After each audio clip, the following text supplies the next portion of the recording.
Pronto. Quer dar um oi no seu computador?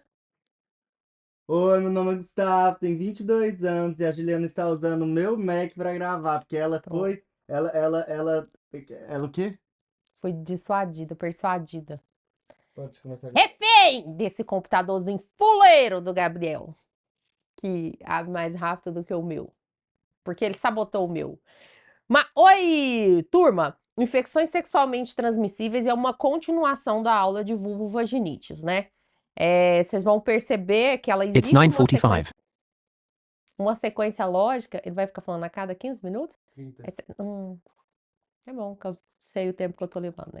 Existe uma sequência lógica, né, da gente ter visto essa aula de vulvovaginite primeiro e agora prosseguir com essa de infecções sexualmente transmissíveis. Esse protocolo é o que a gente tem de mais novo, que é o de 2022. Até então a gente usava o de 2015 e algumas coisas mudaram em relação a tratamento de sífilis e de cervicites, que é o que nós vamos ver agora.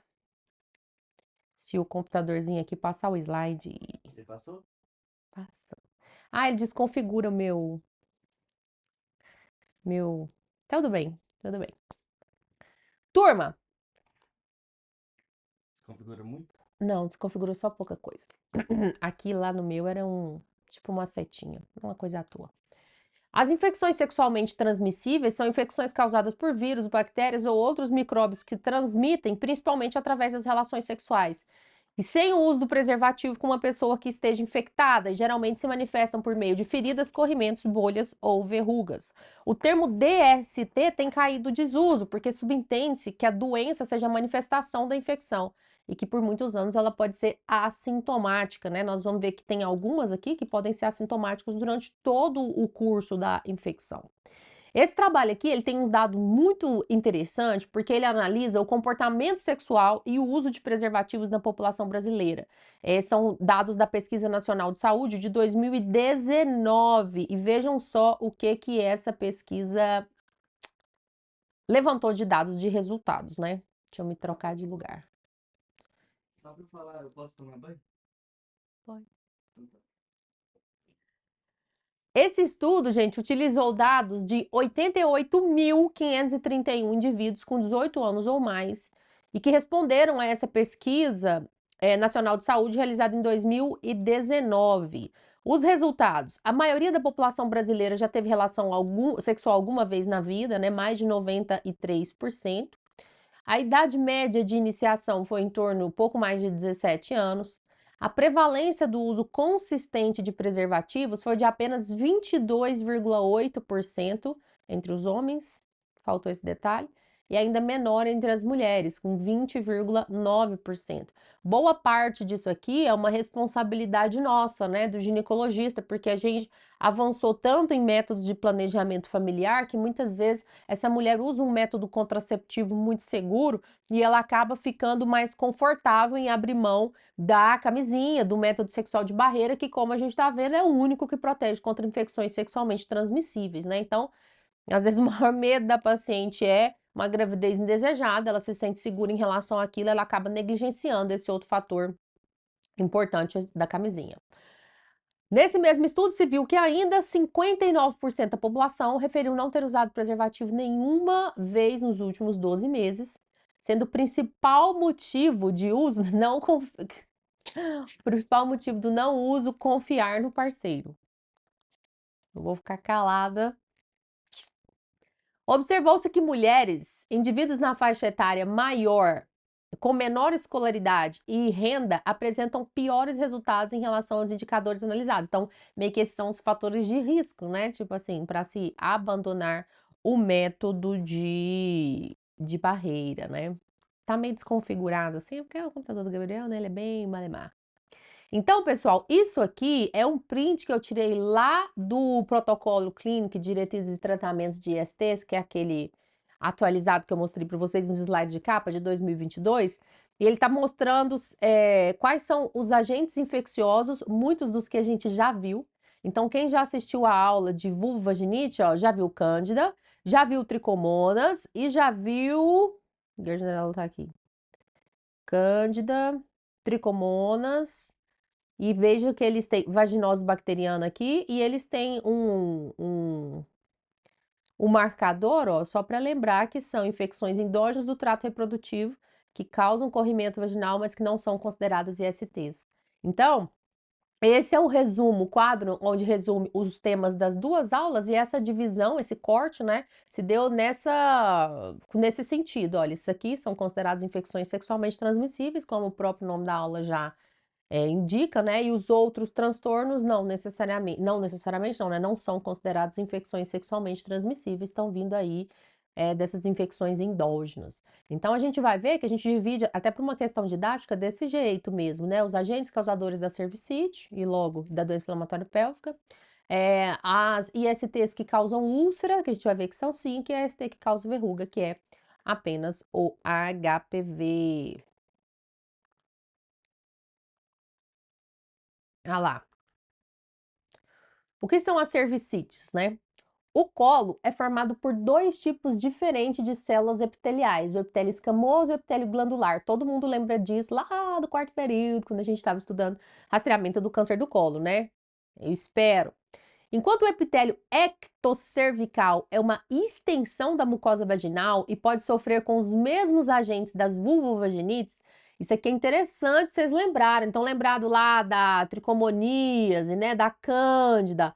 Essa ectocervice aqui, ó, é um reflexo, né, da parede vaginal. Então, ela pode sofrer com esses mesmos agentes. Agora, o tecido endocervical, né, é o sítio dessas cervicites mucopurulentas ou endocervicite, que nada mais é do que a inflamação dessa mucosa endocervical. O acometimento infeccioso do epitélio colunar do colo uterino, né, do epitélio glandular. Os agentes etiológicos mais frequentes são a clamídia trachomatis e a Neisseria gonorrhoeae, né? A clamídia e o gonococo. Aqui. Só uma fotinha para vocês verem, reverem, né? Porque esse aqui também é repetido do material de apoio de vocês do quarto período, o epitélio colunar normal. Então, esse aqui é o epitélio escamoso, né? Que é um reflexo ali, uma dobra da continuação da parede vaginal. E esse aqui é o epitélio glandular, ou epitélio colunar, ou a endocervice. E essa beiradinha é a JEC, junção escamo, de escamosa, colunar. E essa é a endocervice. Olha aqui, a gente tem uma endocervice bem visível, aqui também. Eu espero que essa seja uma memória fresca na cabeça de todo mundo. Então vamos lá. Primeiro dado muitíssimo importante, as cervicites são frequentemente assintomáticas. Frequentemente quanto? Em cerca de 93,3% dos casos. Na maioria esmagadora das vezes elas são assintomáticas. Nos casos sintomáticos, as principais queixas são corrimento vaginal, sangramento intermenstrual, dispareunia e disúria. Os fatores associados à prevalência da cervicite são mulheres sexualmente ativas com idade inferior a 25 anos. Tenho certeza que eu falei para o meu público agora, né? Meninas, vocês que são muito jovens. Novas ou múltiplas parcerias sexuais, parcerias com IST, história prévia ou presença de outra IST, é um fator de risco para que haja uma concomitância, né, de patógenos, e o uso irregular de preservativo. Então, eu acredito que talvez eu tenha causado algum desconforto em parte dos meus ouvintes quando eu falo aqui, porque eu acredito que não raro a gente teve identificação em alguns fatores de risco, né? Eu fiz uma enquete lá no meu Instagram assim: você considera seu comportamento sexual de risco? 82% respondeu não. Mas eu pensei, será que 82% dessas pessoas que responderam essa enquete, né, fazem uso regular de preservativo? No exame físico, podem estar presentes dor à mobilização do colo uterino, material mucopurulento no orifício externo do colo, edema cervical e sangramento ao toque da espátula ou suave. As principais complicações da cervicite por clamídia e gonorreia, quando não tratadas, incluem a dor pélvica crônica, DIP, que é a doença inflamatória pélvica, a gravidez ectópica e a infertilidade. Aqui ele está mostrando para mim sinais de cervicite aguda intensa, porém, praticamente a única coisa que se vê é essa endosservice, o quê? Friável, sangrante. Lembra, gente? 93% dos casos são assintomáticos. Então, eu sempre tenho que partir do pressuposto, até naquela minha paciente em consulta de rotina, que não está se queixando de nada, que não tem nenhuma queixa de dispareunia, eu posso estar diante de um caso de uma infecção por Chlamydia ou gonococo. Eu fui num evento da indústria farmacêutica tem 2 semanas, 3 semanas, e lá eles estavam falando assim que tinha uma palestrante baiana que ela fez um estudo grande na região dela só com gestantes. Aliás, acho que até tem um resultado desse aqui. Adolescentes, e que a incidência de clamídia nessa população foi de 23%. Então, assim, pensa, ela fez pesquisa de material genético, um screening, vem cá, todo mundo, né? Vamos fazer aí uma incidência muito alta. Nesses casos aqui, ó, eu tenho alguns sinais indicativos de cervicite. Aqui, o ósseo cervical encontra-se enantematoso, né, vermelho, e tem esse exudato, uma secreção espessa e amarelada. Aqui também, ó, eu acho um pouquinho mais difícil, que parece um pouquinho mais com vaginose, porque você tem uma secreção meio líquida, um pouco bolhosa, mas você vê essa hiperemia do epitélio. Aqui também tem sinais dessa figura da febrasgo de uma endosservicite purulenta, né, por clamídia.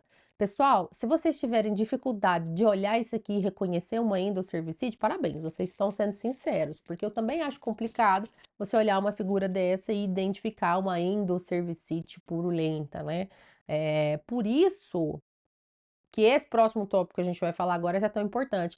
O diagnóstico laboratorial da cervicite causada pela clamídia e o gonococo pode ser feito pela detecção do material genético dos agentes infecciosos por biologia molecular.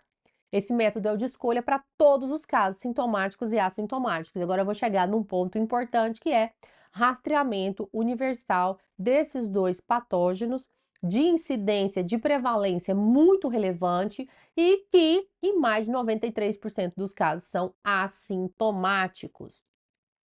É recomendado pelo protocolo clínico de diretrizes terapêuticas para prevenção da transmissão vertical de HIV, sífilis e hepatite virais, que é esse PCDT que eu coloquei na capa da aula para vocês, a realização da pesquisa para clamídia e gonococo por biologia molecular na primeira consulta pré-natal e sempre que você tiver a oportunidade, né? A Febrasgo já tem militando nesse tempo há muito tempo.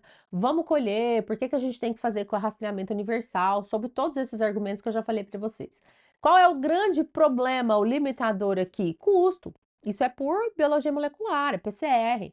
Então, isso aqui no consultório particular, lembrando, meninas, né, que a maioria dos planos de saúde cobre, mas no consultório particular é um exame que fica entre 300 e 400 reais. Então, eu, particularmente, não era grande adepta desse exame por rotina, e agora eu sempre ofereço, deixo para a paciente julgar se isso é caro ou barato na condição dela. Eu falo: olha, existe um exame que parece o teste do Covid, que você faz daquele do nariz para saber se tem o bicho, esse aqui também, porque muitas vezes a gente tem e não sabe, ele pode dar problema futuro de infertilidade, tarará, tarará. A gente colhe em citologia de meio líquido, quando você vai fazer o Papa Nicolau, você passa lá a espátula diária, coleta endocervical e fixa numa lâmina. Quando você vai fazer a pesquisa de material genético, você colhe no meio líquido que o próprio laboratório fornece pra gente, ele é bem fácil assim, de disponibilidade, e pede a pesquisa do material genético para, né, caso essa paciente apresente a presença dos patógenos, ela seja tratada antes de ter uma complicação maior.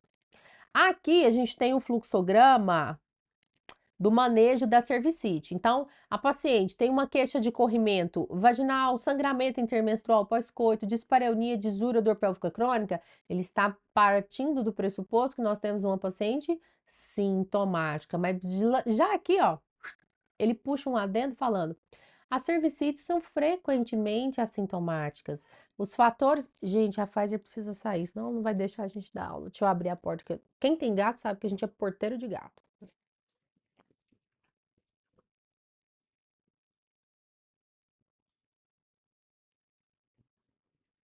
Vai embora. Passa. Anda.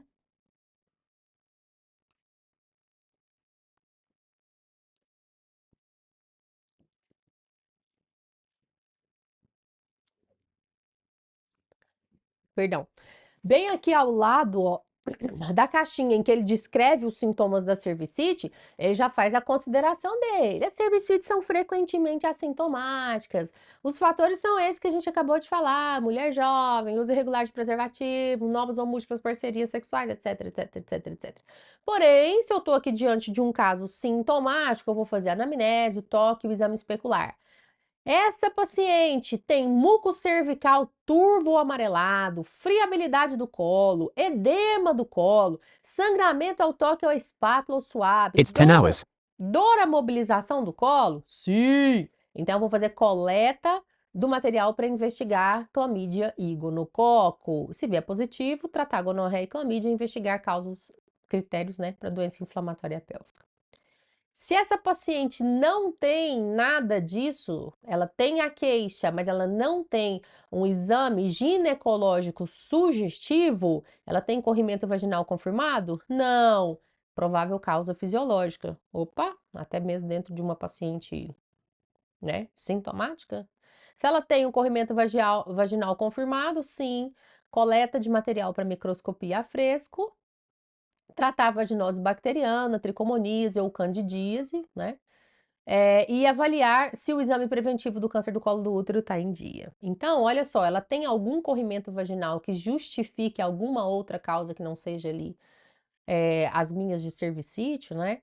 Se ela tem, a gente vai fazer coleta do material microscopia a fresco, também não é uma coisa tão disponível assim. Eu vou fazer um curso agora em junho que a gente faz para poder ter um microscópio dentro do consultório, para que você colha e saiba ali na hora, faça os procedimentos e a análise da descarga vaginal da paciente na hora, para você saber de qual agente etiológico diante de qual que a gente está, para poder fazer o tratamento assertivo, né? Esse empirismo que a gente falou muito na aula de vulvovaginite, né, que ainda se usa muito, ele tem sido combatido cada vez mais, mas a gente ainda tem um longo caminho a percorrer, porque além de ter a disponibilidade do microscópio dentro do consultório do ginecologista, a gente ainda tem que ter o treinamento do examinador, que acaba sendo uma dificuldade também.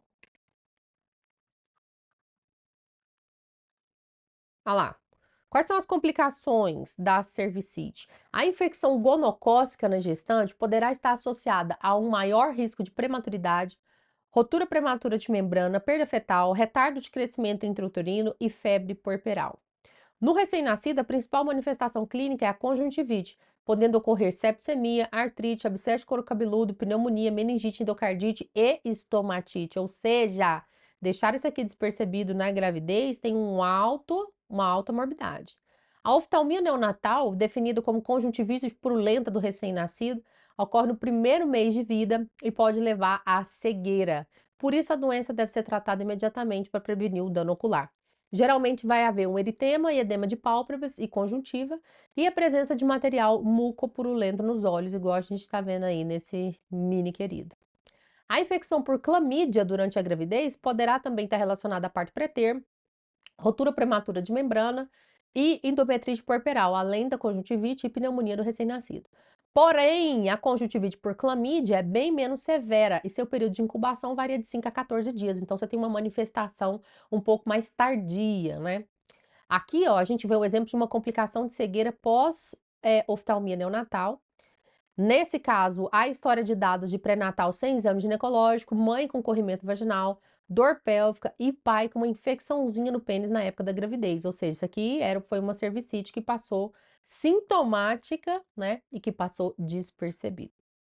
Outras complicações ainda da cervicite, outras não, a gente ainda tá falando de complicações oftalmológicas, né? O uso da profilaxia ocular na primeira hora após o nascimento é efetiva contra o gonococo, mas frequentemente não é contra a clamídia. Na ocasião do parto vaginal, o risco de transmissão vertical situa-se entre 30% e 50%, tanto para gonococo quanto para clamídia. Vocês lembram que eu acabei de falar que tem um estudo lá de Salvador, que eu vi agora no simpósio, que ela rastreou adolescentes, e 23% dessas gestantes lá tinham uma incidência de clamídia? Então, vamos arredondar, um quarto dessas meninas tem, e você tem uma chance de mais ou menos 50% de fazer transmissão, né? Então, olha só que problema que nós estamos falando. E lembrando que para clamídia, a profilaxia não é assim tão eficaz quanto é para gonococo. Como é que é essa profilaxia? É aquele colírio que pinga no olho do neném logo após o nascimento. Pessoal, eu já fiz pré-natal e parto de pacientes muito questionadoras em relação ao que ia ser feito tanto com ela quanto com o neném nos primeiros cuidados, né? Por que que aspira, por que que pinga o nitrato de prata, essas coisas. E aí você vai explicar para a paciente, você fala, ai, mas é profilaxia de uma possível conjuntivite por um possível agente etiológico. E aí você coloca o casal naquela situação, fala, como assim? Você acha que eu tenho um IST? Entende? Então, até essas coisas aqui a gente precisa ter um domínio maior de por que que se faz de rotina, né? Para você poder argumentar isso com a paciente, para que você possa explicar para ela a importância do procedimento e que, para que se algum motivo ela se sinta ofendida, enfim, não ofendida, como que eu vou dizer assim, que ela gostaria melhor de ter uma acurácia no diagnóstico dela, de por que que eu, uma gestante assintomática, meu filho tem que receber esses cuidados, você explica, olha, pela alta incidência, isso é um protocolo, não é nada que eu desconfie de você especificamente. Porém, caso você deseje fazer a pesquisa do material genético, a gente pode aqui, abre mão, lança mão desses artifícios diagnósticos, de pesquisa do material, pipipopô, caixinha de fósforo. Porém, fiquem sabendo que nos cuidados da sala de parto, aquele colírio de nitrato de prata que a gente coloca no neném é para prevenção dessas possíveis contaminações de possíveis cervicites assintomáticas em gestantes, certo? Tratamento, como é que eu trato cervicites por clamídia e gonorreia? A infecção gonocócica não complicada, se ela está ali apenas localizada na uretra, no colo do útero, no reto, na faringe, ceftriaxona dose única, mais azitromicina 1 grama, dose única. Ceftriaxona para pegar o gonococo, a Neisseria gonorreia e azitromicina para clamídia. Quando eu tenho uma infecção gonocócica disseminada, eu vou fazer ceftriaxona 1 grama, olha lá, que já é a dobro da dose aqui, né? Intramuscular ou endovenoso, uma vez ao dia, por 7 dias, mais azitromicina, dose única. Conjuntivite gonocócica no adulto, é possível? É possível. Ceftriaxona, dose única. E a infecção pela clamídia, azitromicina, dose única, 1 grama, né? 500 miligramas, 2 comprimidos, ou doxiciclina de 100 2 vezes ao dia, 7 dias. Esse esquema aqui a gente vai usar muito daqui a pouquinho, quando a gente for falar de DIP. Pessoal, essa foi uma das principais mudanças em relação ao protocolo que a gente estava usando até 2022, até o ano passado. O protocolo era de 2015 e no tratamento, que agora é desatualizado, eu pus até a capa da minha aula, porque quem tiver essa aula aqui, estudar por esses slides, aquilo ali está obsoleto. A gente ainda permitia o tratamento do gonococo com ciprofloxacino. Então, você fazia cipro ou ceftriaxona, e a maioria de nós fazia cipro, pela facilidade da posologia via oral e não intramuscular, né? Para tratamento da gonorreia e continuava com a azitromicina para clamídia. Isso mudou em decorrência da supergonorreia. Na verdade, a supergonorreia é uma bactéria que é resistente a todos os antibióticos e ela já é uma realidade. Porém, a gonorreia comum, digamos assim, a trivial, a vulgar, a banal, a que a gente está acostumado de ver, já tinha uma resistência a cepas normalmente circulantes, mais de 60% já era resistente ao ciprofloxacino. Então, essa medicação, essa quinolona, deixou de ser usada no tratamento da gonorreia por causa disso, porque ela tinha índices de resistência, né? A bactéria já tinha desenvolvido uma resistência altíssima a essa droga que acabou tornando o uso dela inaceitável. E é por isso que hoje a gente não faz mais cipro pensando em pegar gonococo, a gente faz só ceftriaxona. E hoje a gente já tem cepas, né, que são resistentes, inclusive a ceftriaxona. Esse aqui é o slide que já tinha passado, eu dupliquei ele sem querer. Doença inflamatória pélvica, ela acaba sendo uma complicação da cervicite, apesar de a ascensão dos micro-organismos da cervicite não serem o único agente etiológico. A doença inflamatória pélvica, né, que a gente chama de DIP, ela é uma síndrome clínica atribuída à ascensão de micro-organismos do trato genital inferior, espontânea ou decorrente de manipulação, inserção de DIU, biópsia de endométrio, curetagem, entre outros. Daqui a algumas semanas, quando vocês forem assistir às aulas de abortamento, vocês vão ver que tem os casos de abortamento infectado, que estão relacionados, claro, à ilegalidade, mas em muitos casos nem estão relacionados, não são relacionados à ilegalidade, só o fato de manipulação uterina, por mais que ela seja feita dentro do ambiente hospitalar, ela é um fator de risco para essa contaminação, né? E nesse caso, vai comprometer o endométrio, causando uma endometrite, tubas uterinas, anexos uterinos ou estruturas contíguas, salpingite, miometrite, oforite, parametrite e até a pelve, peritonite. Estima-se um caso de DIP para cada 8 ou 10 casos de cervicite. Ah, pronto, se eu tenho uma complicação de doença inflamatória pélvica entre 10 e 12,5% dos casos de cervicite, e eu tenho uma estimativa aí de cervicite, sei lá, naquele trabalho que eu citei para vocês, na população estudada de 23%, mas eu tenho alguma outra dado aqui de população brasileira, que está entre torno de 8 e 10%, você pensa o tanto que essa é uma doença que pode acometer potencialmente a população feminina, né? Em incidência mesmo, em relevância. Está associada a sequelas importantes a longo prazo, causando morbidades reprodutivas, que incluem infertilidade por fator tubário, gravidez ectópica e dor pélvica crônica.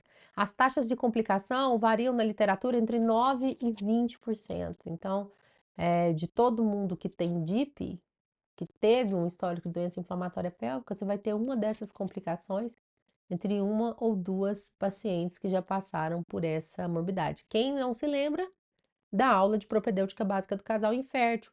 Principal fator de infertilidade é tubário. É o mais importante, né? Aqui, a DIP desencadeada por agentes etiológicos, como a clamídia, a neisseria, é a que mais se relaciona com o desenvolvimento do fator tubário de infertilidade. Cerca de 15% das mulheres com DIPA apresentaram essa sequela, né? Ou apresentarão essa sequela. A incidência que eu falei aqui entre 9 e 20, esse aqui foi mais assertivo, falando, ó, 15% das pacientes que fizerem DIP por clamídia ou gonococo vão fazer infertilidade por fator tubário. A maioria dos casos de DIP, 85%, é causada por agentes patogênicos sexualmente transmissíveis ou associados à vaginose bacteriana. Classicamente reconhecido como as principais etiologias da DIP, a clamídia e o gonococo, tem mostrado uma incidência decrescente, sendo encontrado em alguns estudos em 1/3 dos casos. Esse é um dado novo, também é do protocolo agora de 2022, porque antes a gente achava que, nossa, DIP eu sempre tenho que pensar em clamídia e gonococo. Pô, é responsável por 1/3, eu ainda não posso desconsiderá-lo, mas a maioria dos outros agentes são agentes ascendentes, porém, não esses dois que são os principais da cervicite. Menos de 15% dos casos agudos de DIP não são transmitidos sexualmente. Aqui, ó, vou sair daqui da frente para que vocês possam ver os principais micro-organismos envolvidos na doença inflamatória pélvica. A clamídia está aqui, o gonococo está aqui, vírus e protozoários, por tricomonas, é raro. Herpes simples, tricomonas vaginalis, que é da vaginose bacteriana, pode acometer também. Micoplasma genitális, organismos endógenos mais comuns, né? Os micoplasmas e ureaplasma, bactérias anaeróbias e bactérias anaeróbias facultativas, tipo a E. coli, Gardnerella, Haemophilus influenza e Streptococcus do grupo B.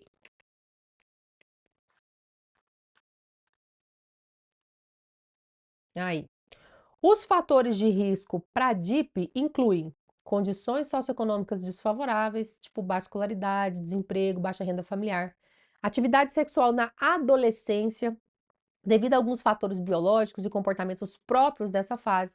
As adolescentes com atividade sexual apresentam risco 3 vezes maior de desenvolver DIP aguda do que mulheres com mais de 25 anos.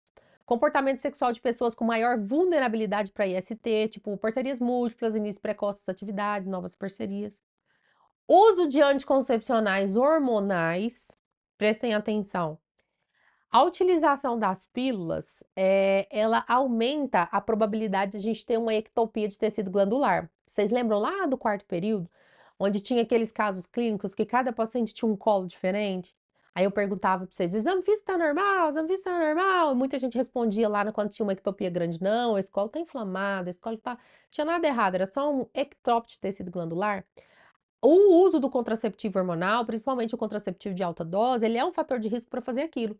Então, se você tem uma exposição maior do tecido glandular, obviamente você tem uma probabilidade maior de acontecer uma contaminação, uma infecção desse tecido, causando a cervicite, It's 10:15. que depois vai evoluir, vai não, né? Tem um potencial de, por ascensão, por infecção ascendente, evoluir para doença inflamatória pélvica, certo? Então, o uso de anticoncepcionais, eu também sempre vejo ele como aquilo que a gente falou, né? Se a paciente se sente protegida por uso de um método contraceptivo eficaz, ela tem uma tendência maior a abandonar o preservativo.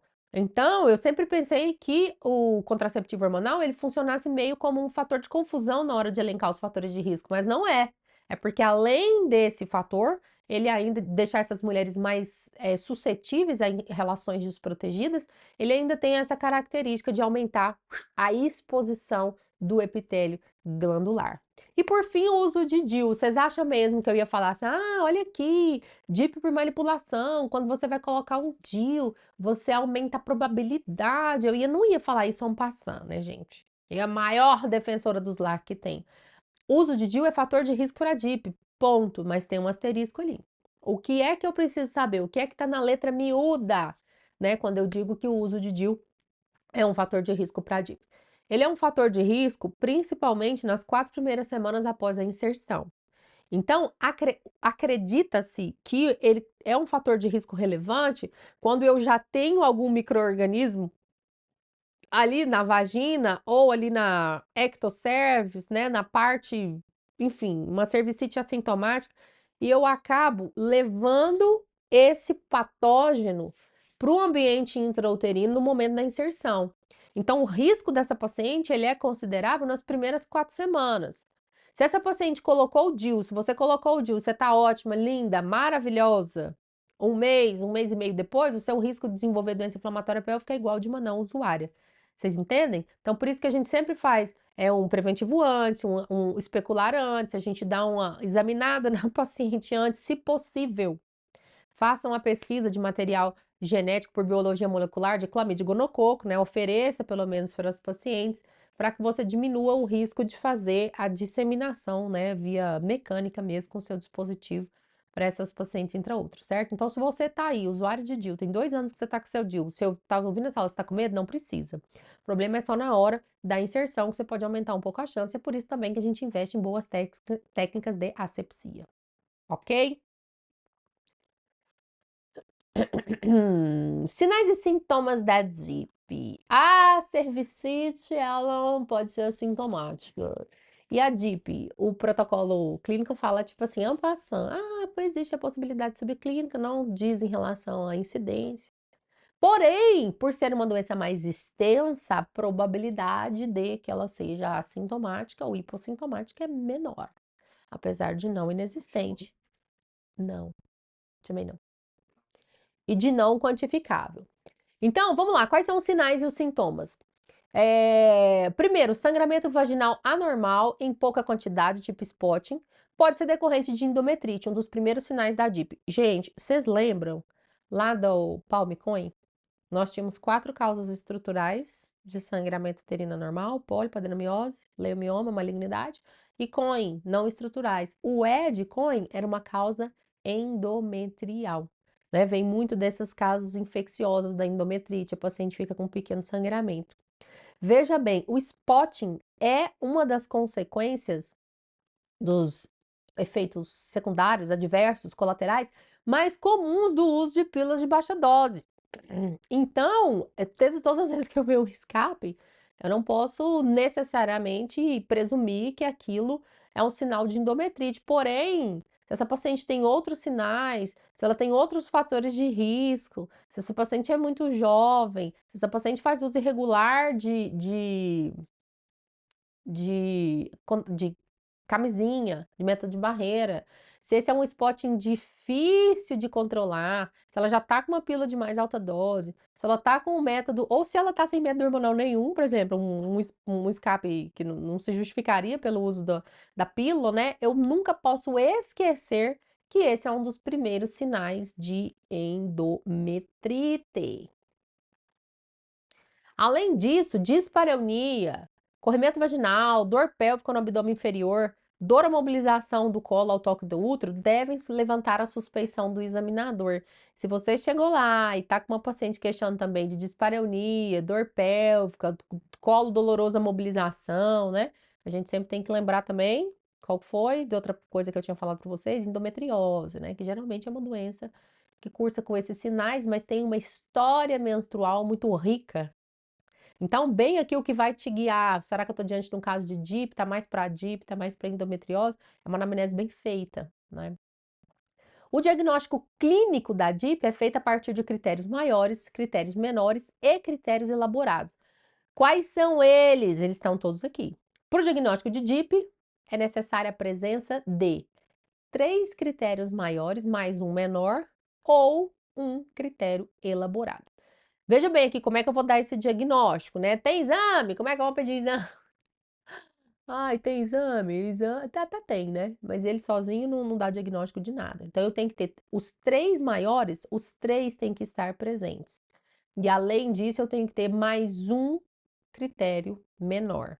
Quais são os critérios maiores que são os obrigatórios? Dor no hipogástrio, baixo ventre, pé da barriga, dor à palpação dos anexos, então no toque ginecológico bimanual, essa paciente tem que ter dor à palpação, a tentativa de palpação dos anexos, e dor à mobilização do colo uterino. Então, essa é uma paciente que tem um exame ginecológico anormal. Se ela tem esses 3 critérios maiores e não tem nenhum critério menor, ela não fecha critério para DIP. Provavelmente a gente está diante de um caso de cervicite, né? Que tem todas essas características aí quando é sintomático. Quais são os critérios menores que essa paciente tem que ter? Febre, temperatura axilar maior que 37,5 ou temperatura retal maior que 38,3, conteúdo vaginal ou secreção endoscervical anormal, massa pélvica. Então você vai tentar tocar o ovário ali, você sente que tem alguma coisa ali, e ela, ai, tá doendo, né? Já era um dos critérios maiores. Mais de 10 leucócitos por campo de imersão em material da endocervice. Olha a importância da microscopia a fresco lá. Leucocitose em sangue periférico. Proteína C reativa ou velocidade de hemossedimentação elevada. Comprovação laboratorial de infecção cervical por gonococo, clamídia ou micoplasmas, certo? Então, você vai, diante desse exame ginecológico alterado dessa sua paciente, você vai solicitar esses exames de laboratório, um hemograma, um PCR, um VHS, se possível, a microscopia a fresco, né? Para que você consiga fechar o diagnóstico de DIP.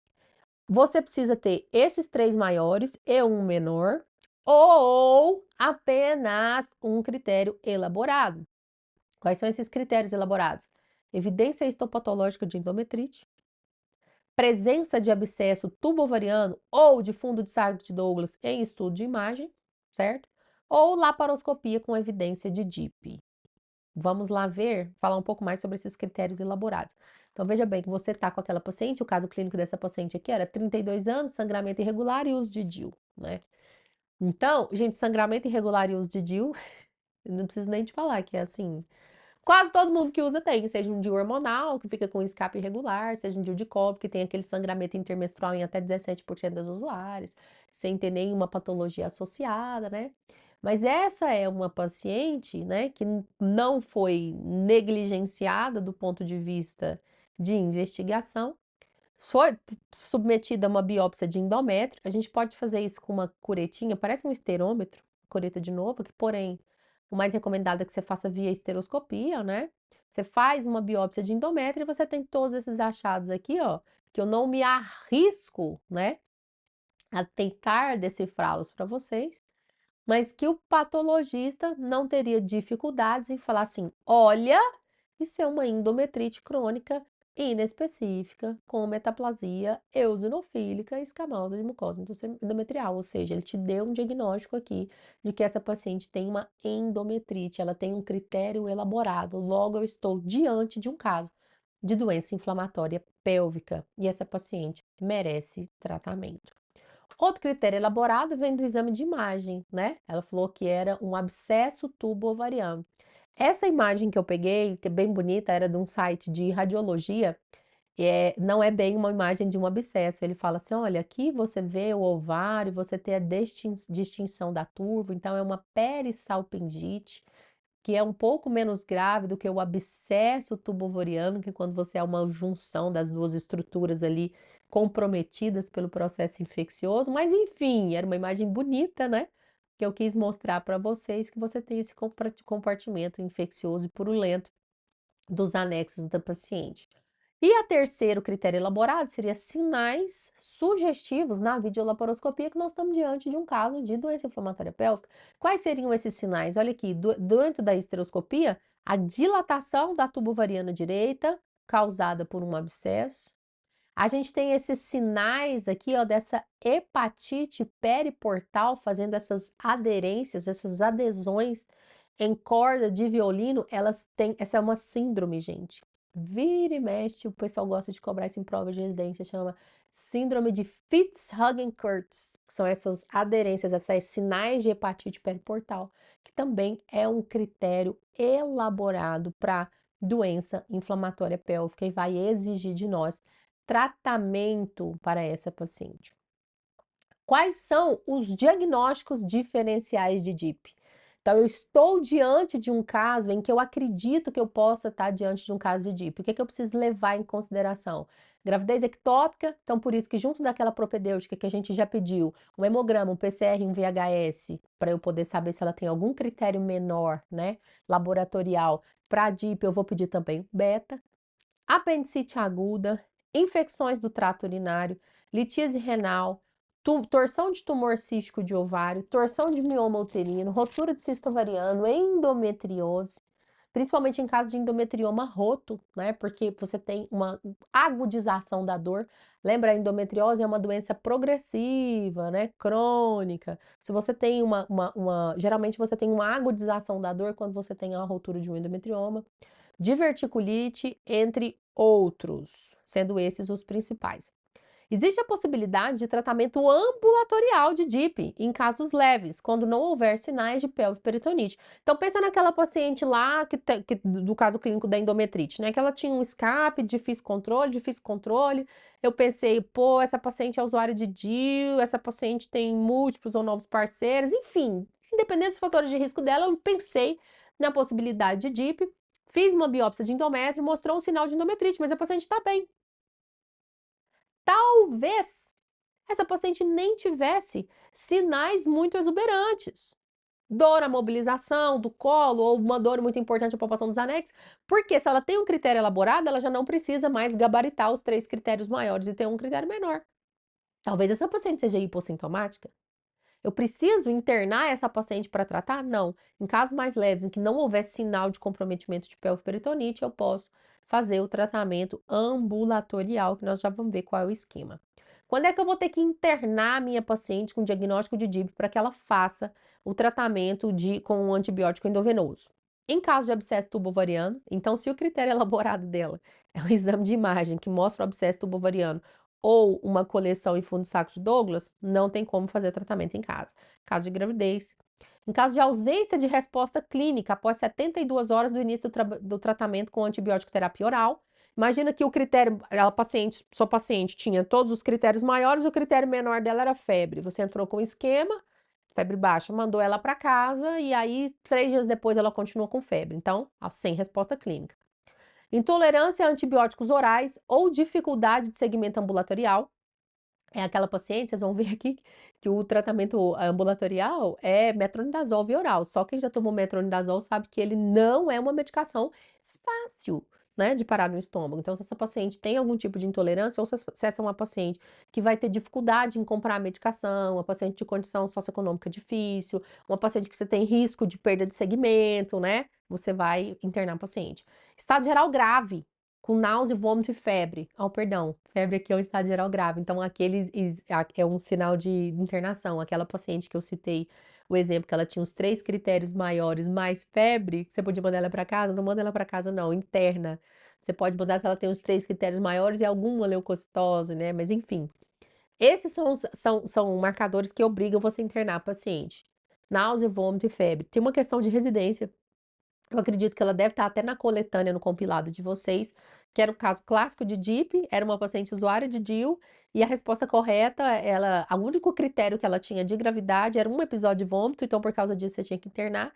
E uma outra particularidade é que nesse caso você não precisa tirar o DIU da paciente, certo? Você só trata. Dificuldade na exclusão de emergência cirúrgica, ou seja, It's 10:30. se a sua hipótese diagnóstica, seu principal diagnóstico diferencial é apendicite, né? Ectópico, eu acredito que ninguém vai cair nessa, porque afinal de contas um beta nos ajuda a excluir ou fortalecer a nossa hipótese. Mas se você ainda não tem muito a certeza de que não possa ser uma emergência cirúrgica, essa paciente também tem que ficar internada. O computador do Gabriel fica avisando de 15 em 15 minutos, agora são bem meia hora, sei lá. Então tá, quais são os esquemas de antibiótico-terapia que eu vou fazer? No tratamento ambulatorial, ela vai fazer ceftriaxona 500 miligramas IM dose única, para pegar o quê? A gente já sabe, gonococo. Mais doxiciclina de 100 miligramas, um comprimido de 12 em 12 horas por 14 dias, para pegar quem? Clamídia. Apenas aqui na DIP, a gente troca a azitromicina pela doxiciclina, porque nos casos de segmento de DIP, os estudos com a doxiciclina são maiores do que com a azitromicina. Lá na cervicite, a minha cobertura é ceftriaxona mais azitro, para pegar clamídia e gonococo.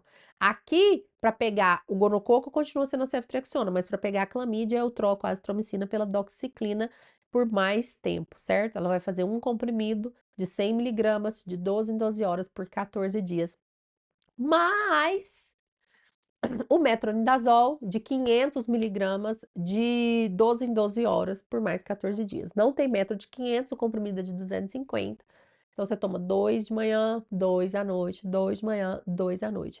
O tratamento ambulatorial da DIP, ele vai envolver 2 semanas de uso de antibiótico, 14 dias de doxiciclina, 14 dias de metronidazol e uma ceftriaxona de 500, dose única, certo? Essa é a principal escolha.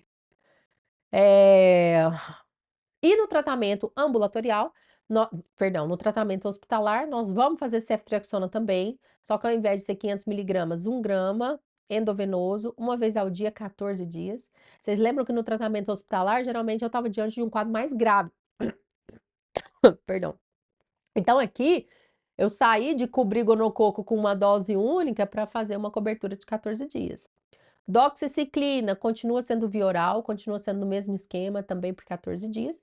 E aqui o metronidazol deixa de ser oral e passa a ser endovenoso, mas também basicamente a mesma esquema.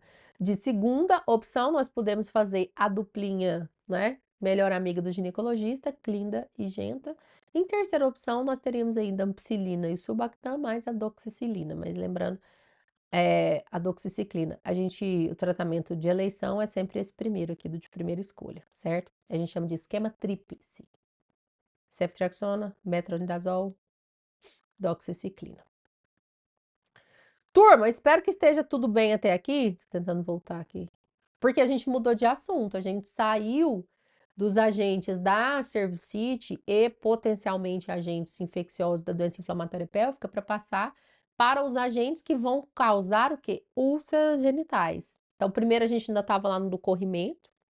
Essa clamídia gonococo, ela é uma continuação das aulas de vulvovaginite, porque elas teoricamente podem cursar com descarga, né, com algum descarga mucopurulenta do colo. Não é o corrimento mais típico, e em mais de 93% é assintomático, mas ainda é meio que uma continuação da vulvovaginite, né, ali por afinidade de temas. Agora, nós saímos disso e vamos passar para esses agentes etiológicos que causam com úlceras. As úlceras genitais representam síndrome clínica produzida por agentes infecciosos sexualmente transmissíveis e que se manifestam como lesões ulcerativas erosivas, precedidas ou não por pústulas ou vesículas, acompanhadas ou não de dor, ardor, prurito, drenagem de material mucopurulento, sangramento e linfadenopatia regional. Os agentes etiológicos infecciosos mais comuns das úlceras genitais são 5. Sempre guarda assim, agente etiológico de ST que faz úlcera, são 5, certo? Que são esses 5. Treponema pálido, da sífilis, primária e secundária, o herpes, do herpes perioral genital, hemófilos do CREI, do cancróide ou cancro mole, clamídia tá em todas. E a Klebsiella granulomatis, que é a da Donovanose, certo? Nós vamos ver cada um deles, especificamente as suas especificidades, né? Sífilis, o agente etiológico é o Treponema pallidum. Você já viram aquela música do Zé Ramalho? Meu treponema não é pálido nem viscoso. Essa música maravilhosa, chama Vila do Sossego. Ela é de 78. Vocês são muito jovens, devem conhecer. O pai de algum de vocês aí deve conhecer, com certeza. É uma música linda, mas que fala sobre infidelidade conjugal. É o marido que fica o tempo inteiro considerando lá, fazendo as considerações dele a respeito das tentações carnais, né? Aí tem um pedaço que ele fala: Meu treponema não é pálido nem viscoso. Os meus gametas se agrupam no meu som. E as querubinas meninas rever. É muito bom. Ouçam. Recomendo. Então vamos lá. A palavra sífilis é derivada do antropônimo sífilos, protagonista do poema Sífilis sive morbus gallicus. Sífilis, a doença francesa, que é a tradução disso. No qual o protagonista é castigado pelos deuses com uma doença repugnante, que o autor descreve com o que hoje chamamos de sífilis. Esse é o autor, Girolamo Francastoro. O poema, do pedaço do poema em que o sífilis aparece é: um pastor uma vez, não desconfie da fama antiga, possuía essas penas, e sífilo é seu nome. Ele primeiro se vestiu de bubões terríveis à vista. Sentiu dores estranhas e sem dormir passou a noite. Dele a doença recebeu seu nome. Os pastores vizinhos pegaram a chama que se espalhava. Apesar de particularmente conhecido como doença francesa, né, especula-se que a sua origem seja americana, se espalhando pela Europa através de embarcações e portos que recebiam os desbravadores do Novo Mundo. Então, com as grandes navegações, acredita-se que por contato sexual os europeus tiveram contato com o treponema aqui, que já era meio que endêmico nas Américas, e aí levaram essa doença para a Europa. Foi a primeira doença a ser chamada de venérea, doença venérea, relacionada à deusa Vênus, a deusa do amor. Segundo um artigo da revista Galileu, 1 em cada 5 londrinos contraía a sífilis até os 35 anos de idade no século XVIII. Então, foi uma praga comparável à peste bubônica na Europa, né? Posterior à peste bubônica, mas assim, de efeitos extremamente estigmatizantes, né? E com uma morbimortalidade altíssima.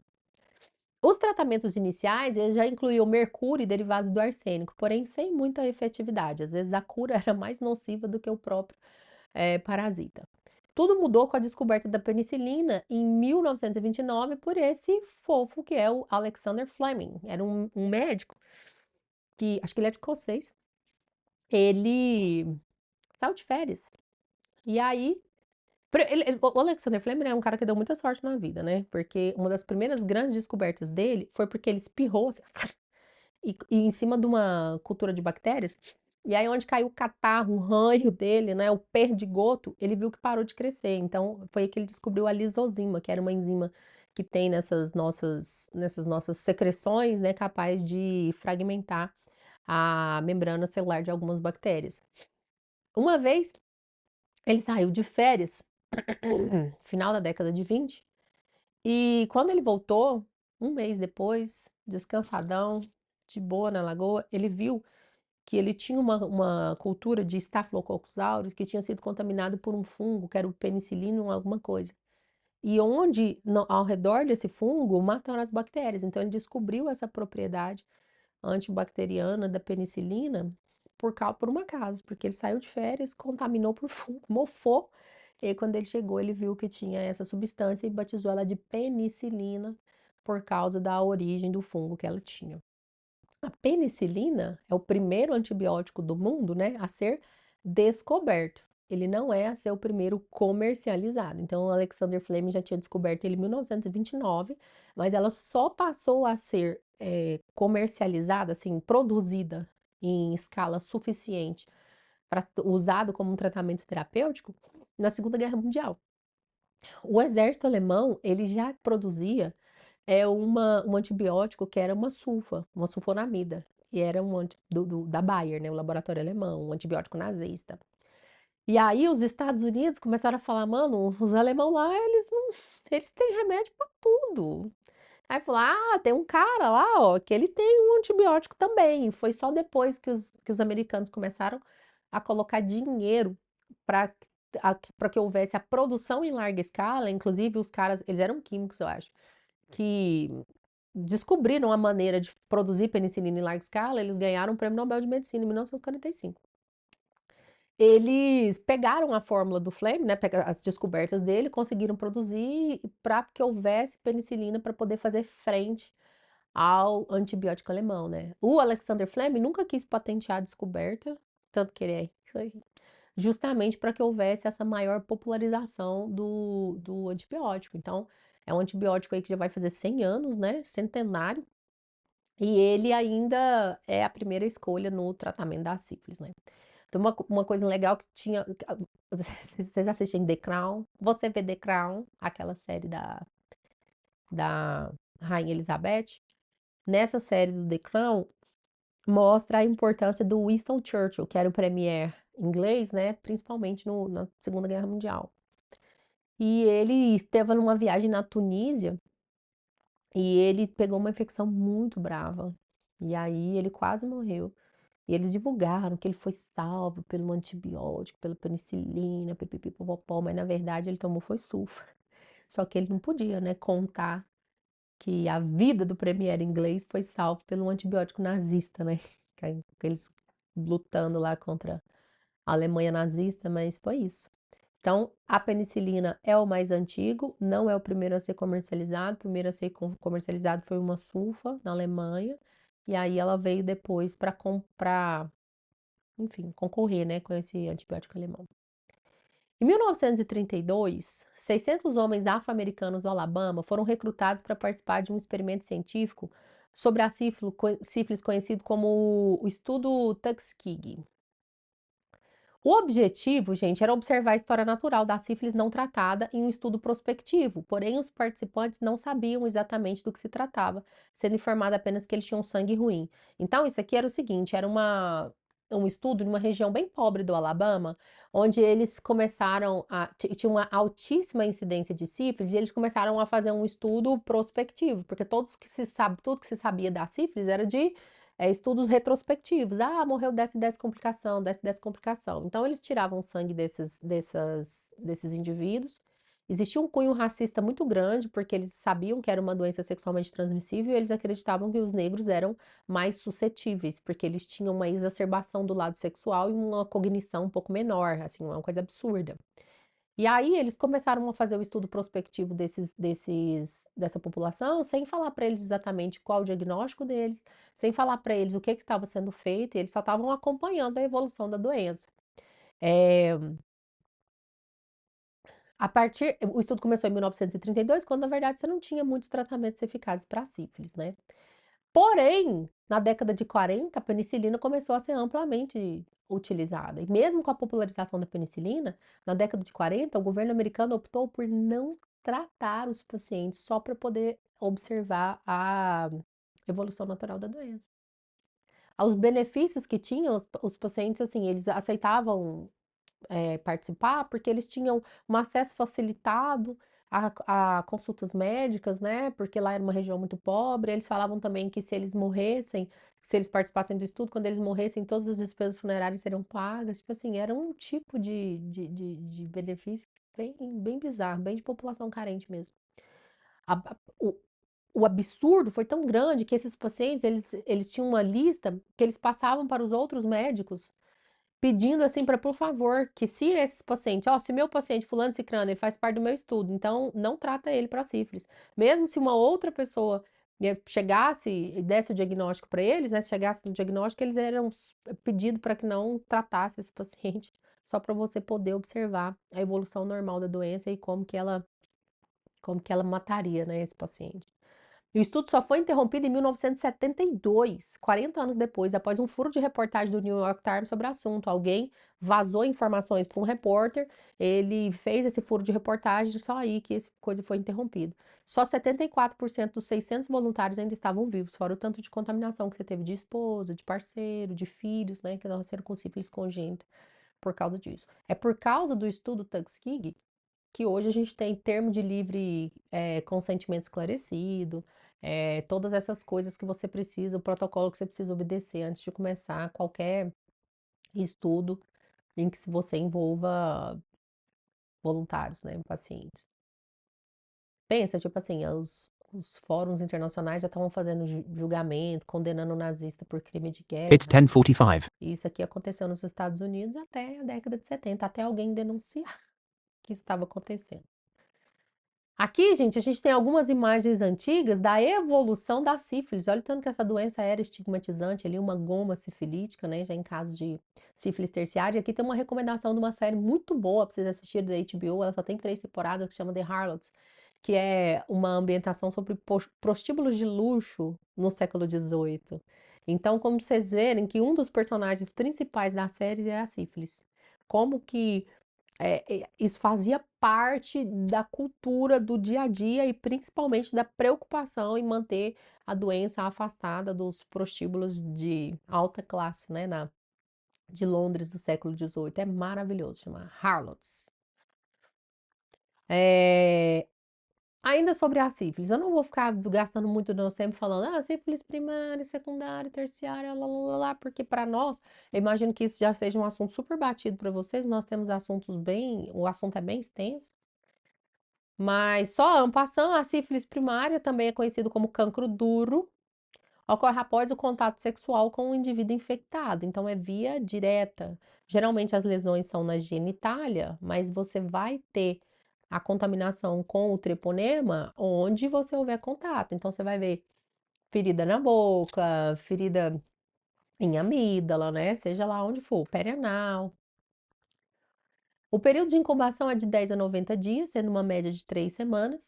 E a primeira manifestação é caracterizada por uma úlcera, geralmente única, que ocorre no local de entrada da bactéria, pênis, vulva, vagina, colo, ânus, boca, outros locais do tegumento, indolor, com base endurecida e fundo limpo, rica em treponema. Então, a gente que vai dar muito diagnóstico clínico, gente, por exemplo, vocês vão ver aqui essa aula tem muita imagem do meu consultório. Eu tava até falando pro Gabriel que eu tava com medo do YouTube dar strike, né? Porque tem muita imagem de genitália. Oremos para que não dê.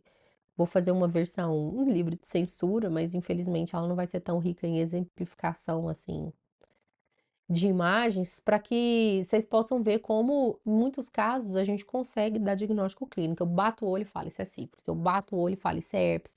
Quando você tem doenças que são com lesões muito características. Mas dessas 5 agentes infecciosos que eu falei que cursam com úlceras genitais, lembra dos 5? Sífilis, cancro mole, herpes, donovanose e linfogranuloma venéreo por clamídia. Dessas, só 2 úlceras são dolorosas, que é a herpes e a do cancro mole, do cancroide. Então, sífilis é uma úlcera geralmente única, geralmente indolor, geralmente de fundo limpo ou brilhante. Esse estado da sífilis primária pode durar entre 2 e 6 semanas, desaparecendo espontaneamente, independente de tratamento. E isso é uma coisa ruim, porque o desaparecimento espontâneo, ele nos leva ao paciente enfim, ao profissional não treinado a acreditar que houve uma cura, uma resolução espontânea. E sem tratamento, a sífilis não se cura, né? Ela só vai ficando incubada em estágios diferentes. Então, por isso que às vezes esse desaparecimento da lesão, ele pode ser prejudicial. Você pensa, o paciente nota uma lesão.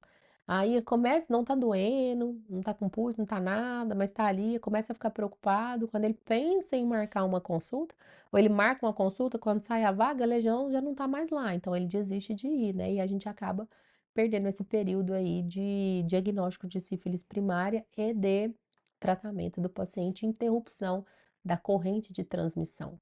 Por falar em corrente de transmissão, quem gostar de filme de terror, muito bom, assista um que chama Corrente do Mal.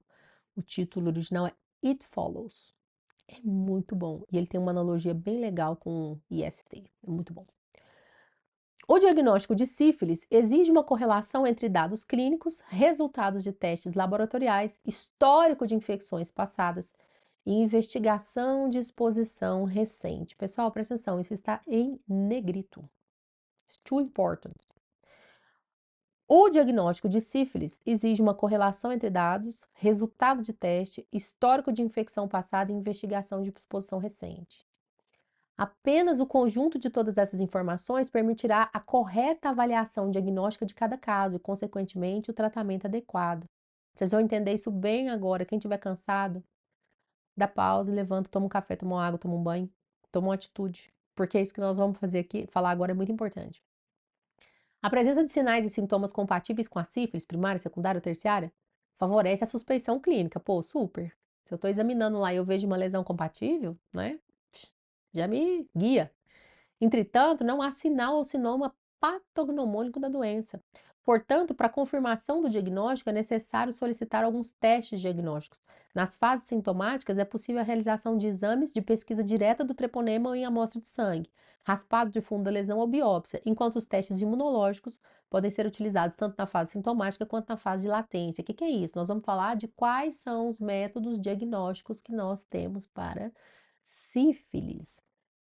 Aqui é a pesquisa, são os testes diretos. Eu colhi material do fundo da minha lesão primária, da úlcera ou das lesões secundárias úmidas. Vocês lembram que na sífilis secundária faz aquelas lesões de pele, principalmente palmar e plantar? Então você pode, em um raspado daquele ali, ó, obter a visualização do treponema em microscopia de campo escuro ou por imunofluorescência direta. O anticorpo, ele é marcado com um neon, né? E aí, quando ele se gruda na espiroqueta, nesse treponeminha lá, você vai ver a presença do agente etiológico. Por isso que ele é um teste direto. Esse aqui, obviamente, eu preciso de ter, naquele lá, né? Lesão ativa, né? Para poder buscar o agente etiológico lá. Esse aqui, não. Então, nos testes imunológicos, eu tenho dois tipos: os testes não treponêmicos, que são eles o VDRL, é o mais comum, Venereal Disease Research Laboratory, e o RPR, que é o Rapid Plasma Reagin. Tem outros também, mas o Ministério traz esses dois, então eu trouxe só esses dois. Eles detectam a presença de reaginas por floculação. São testes bem sensíveis, porém não são, podem ser inespecíficos. Eles não são necessariamente essas reaginas em que esses testes não treponêmicos produzem, elas não são exclusivas do treponema. Então é por isso que nesse teste aqui a gente pode ter alguns falsos positivos. Os reagentes aparecem cerca de 1 a 3 semanas após o aparecimento do cancro duro. Então, esse é um exame que vai demorar um pouquinho mais para ficar positivo, enquanto o teste treponêmico é um pouquinho mais rápido. Títulos baixos de testes não treponêmicos são sinais de sífilis tardia latente ou uma cicatriz sorológica em caso de tratamento prévio. Esse teste não treponêmico, ele pode nunca desaparecer. Pode nunca desaparecer. Na maioria dos casos, ele desaparece. E um critério de eficácia do tratamento é a diminuição em pelo menos 2 títulos. Então, se o meu primeiro VDRL era positivo 1 para 16, ele cai 1 para 8, 1 para 4 já é sinal de sucesso terapêutico. Nossa, mas olha aqui, era 1 para 16, tá 1 para 4. 1 para 4, 1 para 4, 1 para 4. Ótimo, desde que ele não suba de novo, e para ter que seja considerado uma falha terapêutica, ele tem que subir 2 títulos. ou seja, ele tem que voltar para 1 para 16, pelo menos 2 títulos, eu sei que aquilo pode ser só uma cicatriz sorológica, que pode demorar muito para ir embora, ou pode nem ir. E é por isso que aquele slide que tinha uma frase em negrita era tão importante, porque para o diagnóstico de sífilis, eu tenho que saber interpretar o resultado dos exames e também saber se essa paciente já tem algum histórico de tratamento, né? Saber se ela tem algum sinal clínico, porque o exame sozinho ele pode me confundir em relação ao diagnóstico exato que a paciente tem naquele momento. Sobre os testes treponêmicos, a gente tem a pesquisa do anticorpo específico contra o treponema pálido. Então, esse aqui, gente, não tem aquela possível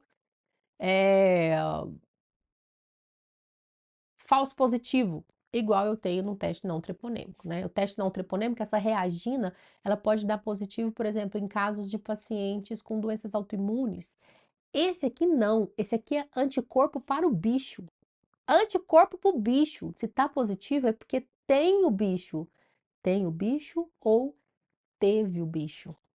Porque, como é um anticorpo, ele é uma memória imunológica. Então, nesse momento aqui, quando eu faço, olha, um teste confirmatório, lógico, se eu tenho sinais clínicos, se eu tenho, provavelmente é uma doença permanente. Porém, eu preciso guardar dentro do coração de que o teste treponêmico, uma vez positivo, ele é sempre positivo. Então, se vocês ficarem esperando esse teste negativar, vocês nunca vão obter critério de cura, porque ele é um anticorpo anti o bicho, ok? Se vocês, todas as vezes que verem isso aqui positivo, vocês não podem acreditar que aquilo é uma nova infecção. Então, a gente precisa de uma avaliação maior do paciente para saber diante de que eu estou. Será que isso aqui é um paciente que já foi adequadamente tratado? Será que é um paciente que não foi adequadamente tratado? Será que é um caso de sífilis desse momento? Será que é uma cicatriz sorológica? A gente tem que ter a perspicácia para saber interpretar esses exames. Eles ficam reagentes até mesmo depois do tratamento da doença. Quais são os testes treponêmicos? Gente, o teste rápido que faz lá na primeira consulta pré-natal da grávida, na UBS, é um teste treponêmico. O FTABS, Fluorescent Troponin Antibody Absorption, que é também um dos mais comuns que a gente solicita, é um teste treponêmico. Tem ainda o TPHA e o EQL. Olha só, eu postei um.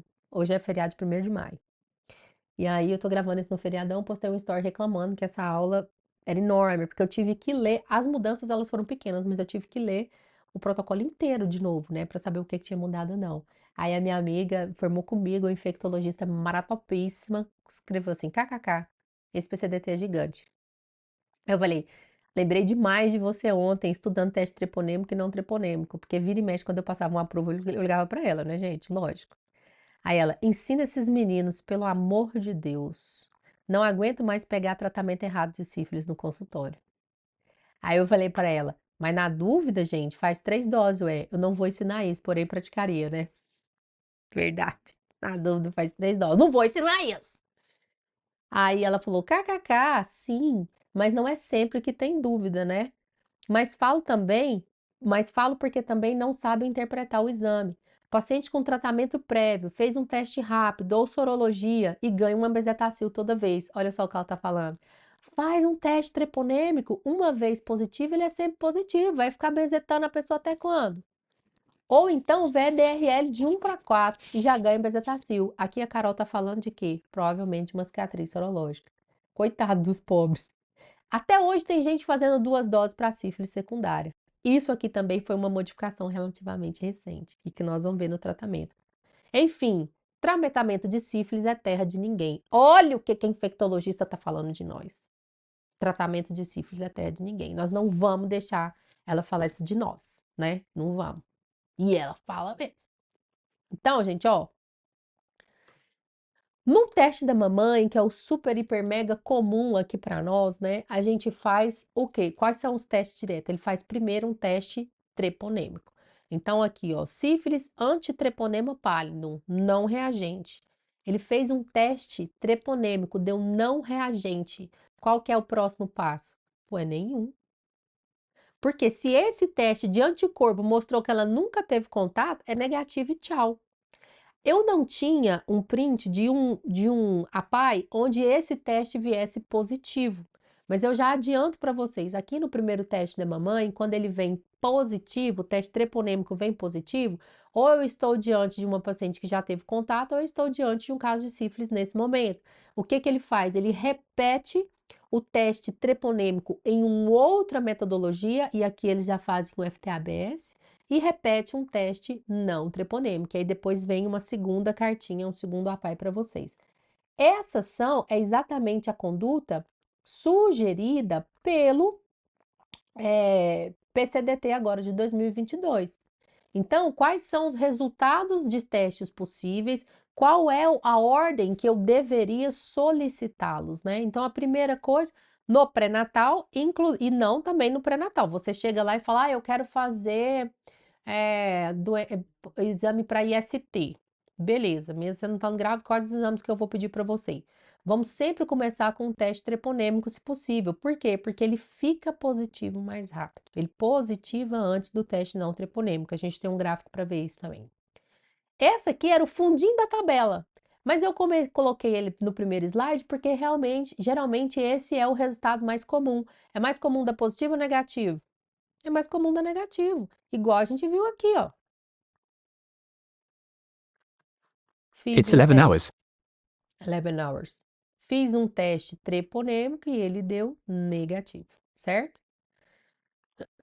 Então, ó, quando eu tenho um teste não treponêmico ou um teste treponêmico negativo, o que que eu vou fazer? Nada. Não realiza teste complementar.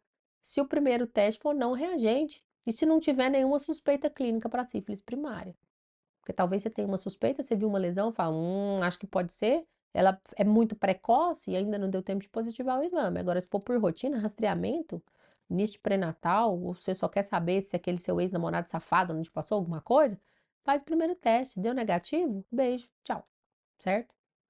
Quais são os outros possíveis resultados? Eu fiz um teste treponêmico reagentes. Teste da mamãe. Teste rápido, veio positivo. Aí o que que eu faço? O complementar, o não treponêmico também veio reagente. Então, olha só, eu pedi aqui um FTABS e um VDRL. E os dois vieram positivos. O que que é isso? Diagnóstico de sífilis. Classificada de acordo com o estágio clínico a ser definido, de acordo com o tempo de infecção e histórico de tratamento. Ou, ou eu posso estar diante de uma cicatriz sorológica. É aquilo que a Carol acabou de falar. Olha lá, o paciente tem um teste treponêmico positivo, um VDRL de 1 para 4. Aí o cara vai lá toda vez e mete uma bezetacil nele, mete uma bezetacil nele.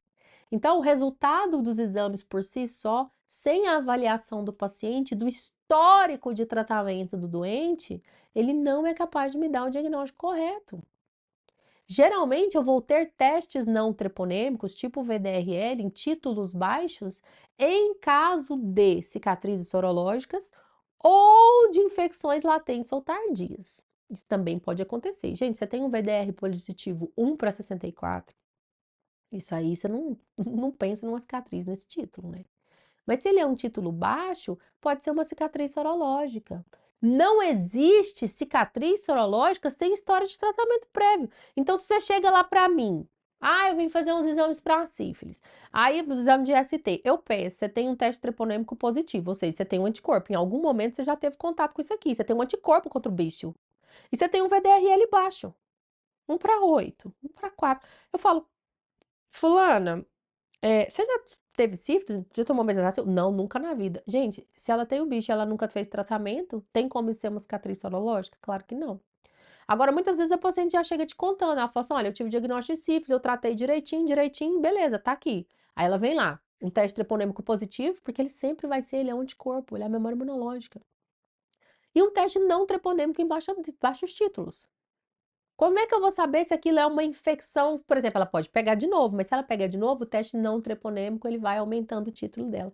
Então a gente considera como uma reinfecção ou uma falha do tratamento, né? Quando você tem um aumento do teste não treponêmico em pelo menos 2 títulos. Então na primeira ela tinha um VDRL de 1 para 4, depois ela veio com VDRL de 1 para 8, ainda não é, pode variar no laboratório ali. Depois ela veio com VDRL de 1 para 16, aí aumentou 2 títulos, aí eu já sei que é uma nova infecção um tratamento inadequado. Ficou claro para vocês? Eu espero que tenha ficado, porque senão a Carol Abrão vai falar mal de todo mundo, vai falar mal de mim também, porque foi eu que ensinei ruim, ensinei errado, né? Então vocês façam o favor de aprender, que eu não quero a minha amiga falando mal de mim, ela é brava. Teste treponêmico reagente e um teste não treponêmico não reagente. O teste treponêmico reagente, ele sempre vai estar uma vez que eu tive contato. Mas se o meu teste treponêmico é não reagente, você faz um terceiro teste treponêmico com metodologia diferente do primeiro. Então, aqui no teste da mamãe, você fez aquele lá, ELISA para treponema, depois você repete um FTA-ABS, né? Se reagente, diagnóstico de sífilis ou cicatriz sorológica. Se não reagente, considera um resultado falso reagente para o primeiro teste, sendo excluído o diagnóstico de sífilis. Peraí, pessoal. Você tem um anticorpo positivo, ele vai ser positivo a vida inteira, você tem um VDRL não negativo, né? Um VDRL negativo. Então, os resultados possíveis são esses. Se o terceiro teste treponêmico não estiver disponível, por exemplo, se você não tem como fazer um FTABS, você vai avaliar a exposição do risco, sinais e sintomas históricos de tratamento para definição da conduta. Ficou claro, turma? I hope so. Outra alternativa, um teste não treponêmico, reagente. Fez um VDRL, deu reagente. E o teste treponêmico, reagente. Diagnóstico de sífilis ou cicatriz serológica, é exatamente o mesmo caso desse aqui, ó. Só que nesse caso aqui, primeiro você fez o treponêmico e depois o não treponêmico. E ali é o contrário. Certo, gente? Então vocês têm que lembrar que o VDRL é um teste não treponêmico, o FTABS é um treponêmico, o teste rápido que a gente faz lá no pré-natal do postinho também é um teste treponêmico. Você tem um não treponêmico reagente e um treponêmico não reagente. Olha esse caso, seu VDRL deu positivo. Ah, mas eu já sei que ele não é muito específico. E o treponêmico, que é o do bicho mesmo, veio negativo. Essa paciente é provável que ela tenha sífilis? Bom, é mais provável que não. Eu vou fazer um terceiro teste treponêmico com uma metodologia diferente do primeiro. Se ele veio não reagente, é um falso reagente do primeiro teste, ou seja, é uma dessas pacientes que tem um VDRL positivo, mas que não é por sífilis, por exemplo, sei lá, uma doença reumatológica. Eu já passei um caso desse no consultório de uma paciente evangélica que falou assim: olha, ia casar, nunca tinha tido relação sexual na vida, né? Mas ela queria que ela e o namorado, o noivo, fizessem os exames para ISTs. Para, tipo assim, mesmo sendo paciente considerada de baixíssimo risco, porque ela negava atividade sexual, queria documentar para eles poderem se casar. Beleza, eu solicitei todas as ISTs lá, inclusive porque tem algumas de transmissão sexual, mas que não são exclusivas da via sexual, né? Tipo hepatite B e tal. Pedi tudo e pedi os de sífilis e ela me veio com VDRL positivo. Só que ela tinha um teste não treponêmico positivo, mas tinha um treponêmico negativo, ou seja, nesse caso aqui, poderia repetir por outra via. O não treponêmico dela iria negativo, claro, porque ela nunca tinha tido contato sexual e era um desses que tem altíssima sensibilidade, mas baixa especificidade, tipo VDRL, que teria positivo por outras causas e não contato prévio com o treponema. Olha só o curso da sífilis não tratada. Então, você entrou em contato, de 10 a 90 dias depois, você vai ter o surgimento da lesão. Antes do surgimento da lesão, você já vai ter testes positivos. Os treponêmicos ficam positivos primeiro do que os não treponêmicos. E é por isso que é uma recomendação de que, idealmente, o melhor é você começar com os testes para rastreamento treponêmico, que ele fica positivo mais rápido. Quando você tiver o cancro, ó, você pode fazer a pesquisa do treponema no campo escuro, porque você faz ali por exudato da lesão, né? A cicatrização desse cancro leva de 3 a 8 semanas, até o aparecimento das lesões secundárias. Essas lesões secundárias úmidas, elas também, o raspado dela podem identificar treponema numa pesquisa de imunofluorescência direta ou de campo escuro. Essas vai havendo o recrudescimento, né, o desaparecimento das lesões secundárias em 14 a 12 semanas. E repara que o teste treponêmico, uma vez positivo, ele é sempre positivo, mas os não treponêmicos, ó, eles tornam positivos em altos títulos por um certo período e depois eles vão caindo a titulação. Quando você tem essa hoje é a grande divisão da sífilis na hora de tratamento, porque antes a gente tratava primária com uma dose, secundária com 2 doses, terciária com 3 doses. Hoje o tratamento é de 1 ou de 3. E é por isso que eu falei lá pra Carol. Ela falou: não aguento mais pegar tratamento errado. Eu falo: ai, na dúvida faz 3 doses. Que feiura, hahaha. Mas o que ela estava falando em relação ao tratamento errado é isso. São pessoas que não necessitam mais de tratamento. E por uma falha na interpretação dos exames, a gente acaba retratando esses pacientes e reestigmatizando eles como portadores de doenças sexualmente transmissíveis que eles não têm nesse momento. Vocês estão entendendo que essa aula tá grande? Justamente porque a gente precisa ficar amarrando pontinha de coisa que nós não podemos sair daqui sem saber, para não estigmatizar e submeter nosso paciente futuro a tratamento desnecessário. E também para não negligenciar fases, por exemplo, de sífilis latente tardia ou sífilis terciária, considerar a cicatriz sorológica. Então a gente tem que ter essa malícia, essa avaliação bem feita do paciente. Hoje, como eu estava falando, a grande divisão para tratamento da sífilis é se ela sífilis latente, né, recente ou latente tardia.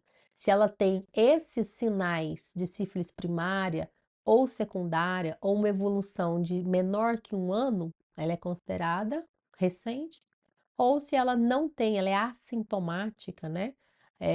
Ou já tem sinais de sífilis terciária, considerada sífilis tardia. E isso muda para nós no quê? Muda no tratamento. Porque se for sífilis recente, que é a primária, a secundária ou latente recente, o que é latente recente? É aquela paciente que você sabe que ela estava com, por exemplo, lesões secundárias há até 2 semanas, ou seja, provavelmente o curso da doença todo não tem até 1 ano, você considera como sífilis recente e o tratamento é dose única. Você vai fazer penicilina benzatina, 2.400.000, é 1.200.000 de unidades internacionais em cada glúteo e tchau, certo? O tratamento alternativo é feito com doxiciclina, mas não pode ser feito para gestante.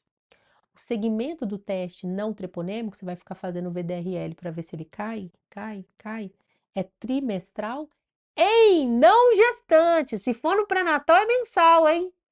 Se for no pré-natal é mensal. Mas para você que só quer fazer uma sorologia de ST, não tá grávida, eu terminei com um namorado muito vagabundo, foi lá, o seu teste é positivo para sífilis, você vai fazer o teste não treponêmico uma vez a cada 3 meses, na gestante é mensal. No diagnóstico de sífilis tardia, que é a sífilis latente tardia, com mais de 1 ano de evolução, ou latente com duração ignorada, e sífilis terciária, por isso que eu falei pra caramba, na dúvida faz 3 doses, né, feiura. Você vai fazer 3 doses.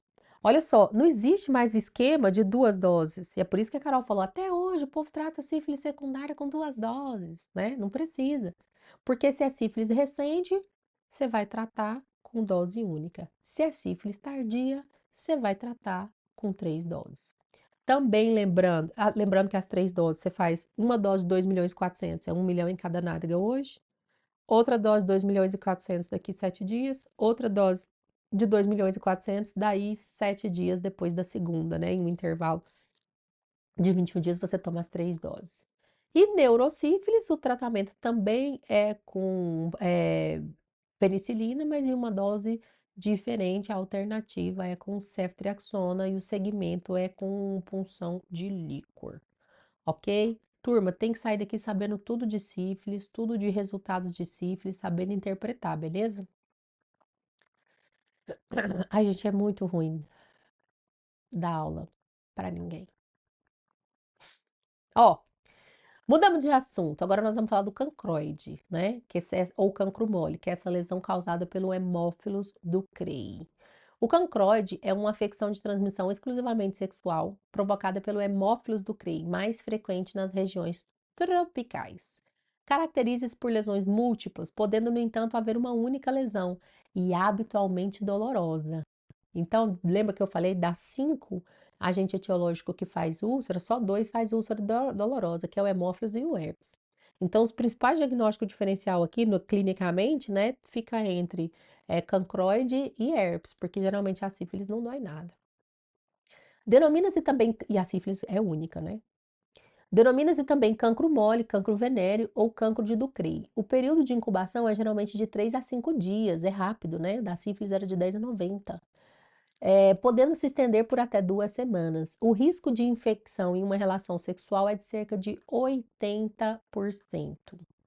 No homem, as localizações mais frequentes são no frênulo e no súculo bálano prepucial. Na mulher, na fúrcula e face interna dos pequenos lábios. Em 30 a 50% dos pacientes, o bacilo atinge os linfonodos inguinocrurais, formando esse bulbão, sendo unilaterais em 2/3 dos casos e observados quase exclusivamente no sexo masculino, pelas características anatômicas da drenagem linfática dos homens. Então, isso aqui a gente não vê em mulher, né? Mais comum nos homens, as nossos pacientes não vão ter. No início, vai ocorrer uma tumefação sólida e dolorosa, evoluindo para liquefação e fistolização em 50% dos casos, tipicamente por orifício único. Raramente apresenta sob forma de lesão extragenital ou doença sistêmica. Ah, isso aqui é um trem que só dá em homem. O que é que tá fazendo na aula de gineco? Vira e mexe, o pessoal gosta de perguntar isso em prova, porque o bulbão da fistolização por buraco único costuma ser por hemófilos e por clamídia, que nós vamos ver agorinha. Olha o nome da doença que a clamídia faz: linfogranuloma. Não está meio implícito de que ela faz um acometimento de linfonodo? Ela drena por vários orifícios. Então, drenou igual chuveiro, clamídia. Drenou por orifício único, hemófilos, né? Uma coisa, a gente via isso até no cursinho, não sei se ainda vê. Esse aqui, ó, caso do meu consultório. Vou It's contar o caso. 11:15. Em 11:15, eu tenho aula de spinning agorinha. Vou arrumar aqui, ó. O que que a gente. Caso do meu consultório, deixa eu contar o caso clínico para vocês. Paciente jovem, 19 anos, secretária de médico. Ela, de uma ginecologista. Ela contou assim que ela teve herpes há mais ou menos uns 6 ou 7 meses. Aí a médica que ela trabalhava falou para ela tomar o aciclovir, ela tomou e ficou boa. E ela começou de novo com úlceras genitais múltiplas e muito dolorosas. Ela tinha repetido o tratamento com aciclovir sem sequer falar nada para patroa dela lá, acho que ela estava constrangida, e não estava resolvendo. O problema é que na primeira vez com que ela tinha tido a crise, ela não estava em um relacionamento, ela tinha terminado com o namorado. Nesse momento, 8 meses depois, ela estava num relacionamento monogâmico e ela desenvolveu essas lesões e ela falou: olha, eu acredito que seja uma reativação do herpes, porque ela tinha conhecimento de que o herpes pode ficar recidivando sem significar um novo contato. Só que ela já estava, era 30 dias de evolução, ela já estava usando o remédio para herpes e nada tinha melhorado, e ela chegou lá e ela tinha esse exame. Eram lesões múltiplas, tá vendo? Assim, ó, de fundo sujo. Quando você tinha essa lesão aqui, que era meio coalescente, tinha uma lesão grande também aqui, assim, em cima, que não deu para fotografar. Eu falei para ela que eu achava que isso era cancroide, que isso era uma infecção por hemófilos do Crei. E ela falou: mas como? Não tem como, eu só tenho relação com o meu namorado. Eu falei: então.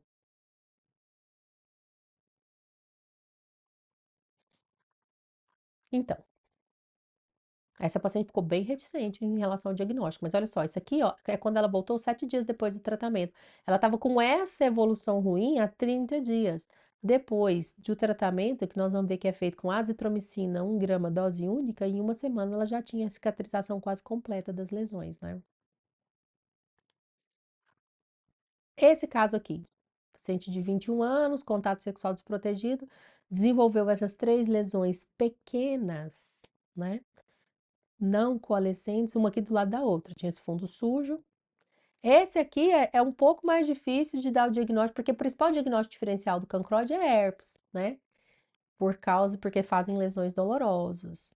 Então, esse aqui também eu acredito que era uma infecção por hemófilos. Tratei, essa paciente também ficou muito boa. Ah, mas a minha paciente não aceita empirismo.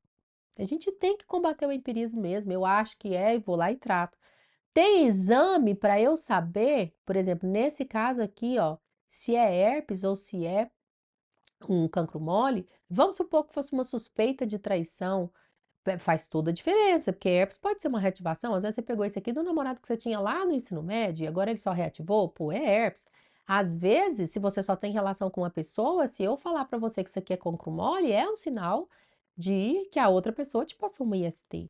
Então, tem um exame, quando o empirismo não é aceitável para hemófilos, tem sim, não é uma sorologia, é um exame direto. Você vai fazer microscopia de material corado pela técnica de coloração de grã. Então, você colhe material daquele exudato da lesão, cora em grã na lâmina e você vai ter a visualização de bacilos gram-negativos típicos, de tamanho pequeno, agrupados em correntes dos tipos cardumes de peixes, ou vias férreas, ou impressões digitais em material coletado nessas úlceras. A coleta do material biológico, né? Você vai fazer a coleta do exudato seroso da base da lesão, livre de hemácias, outros organismos e restos de tecido.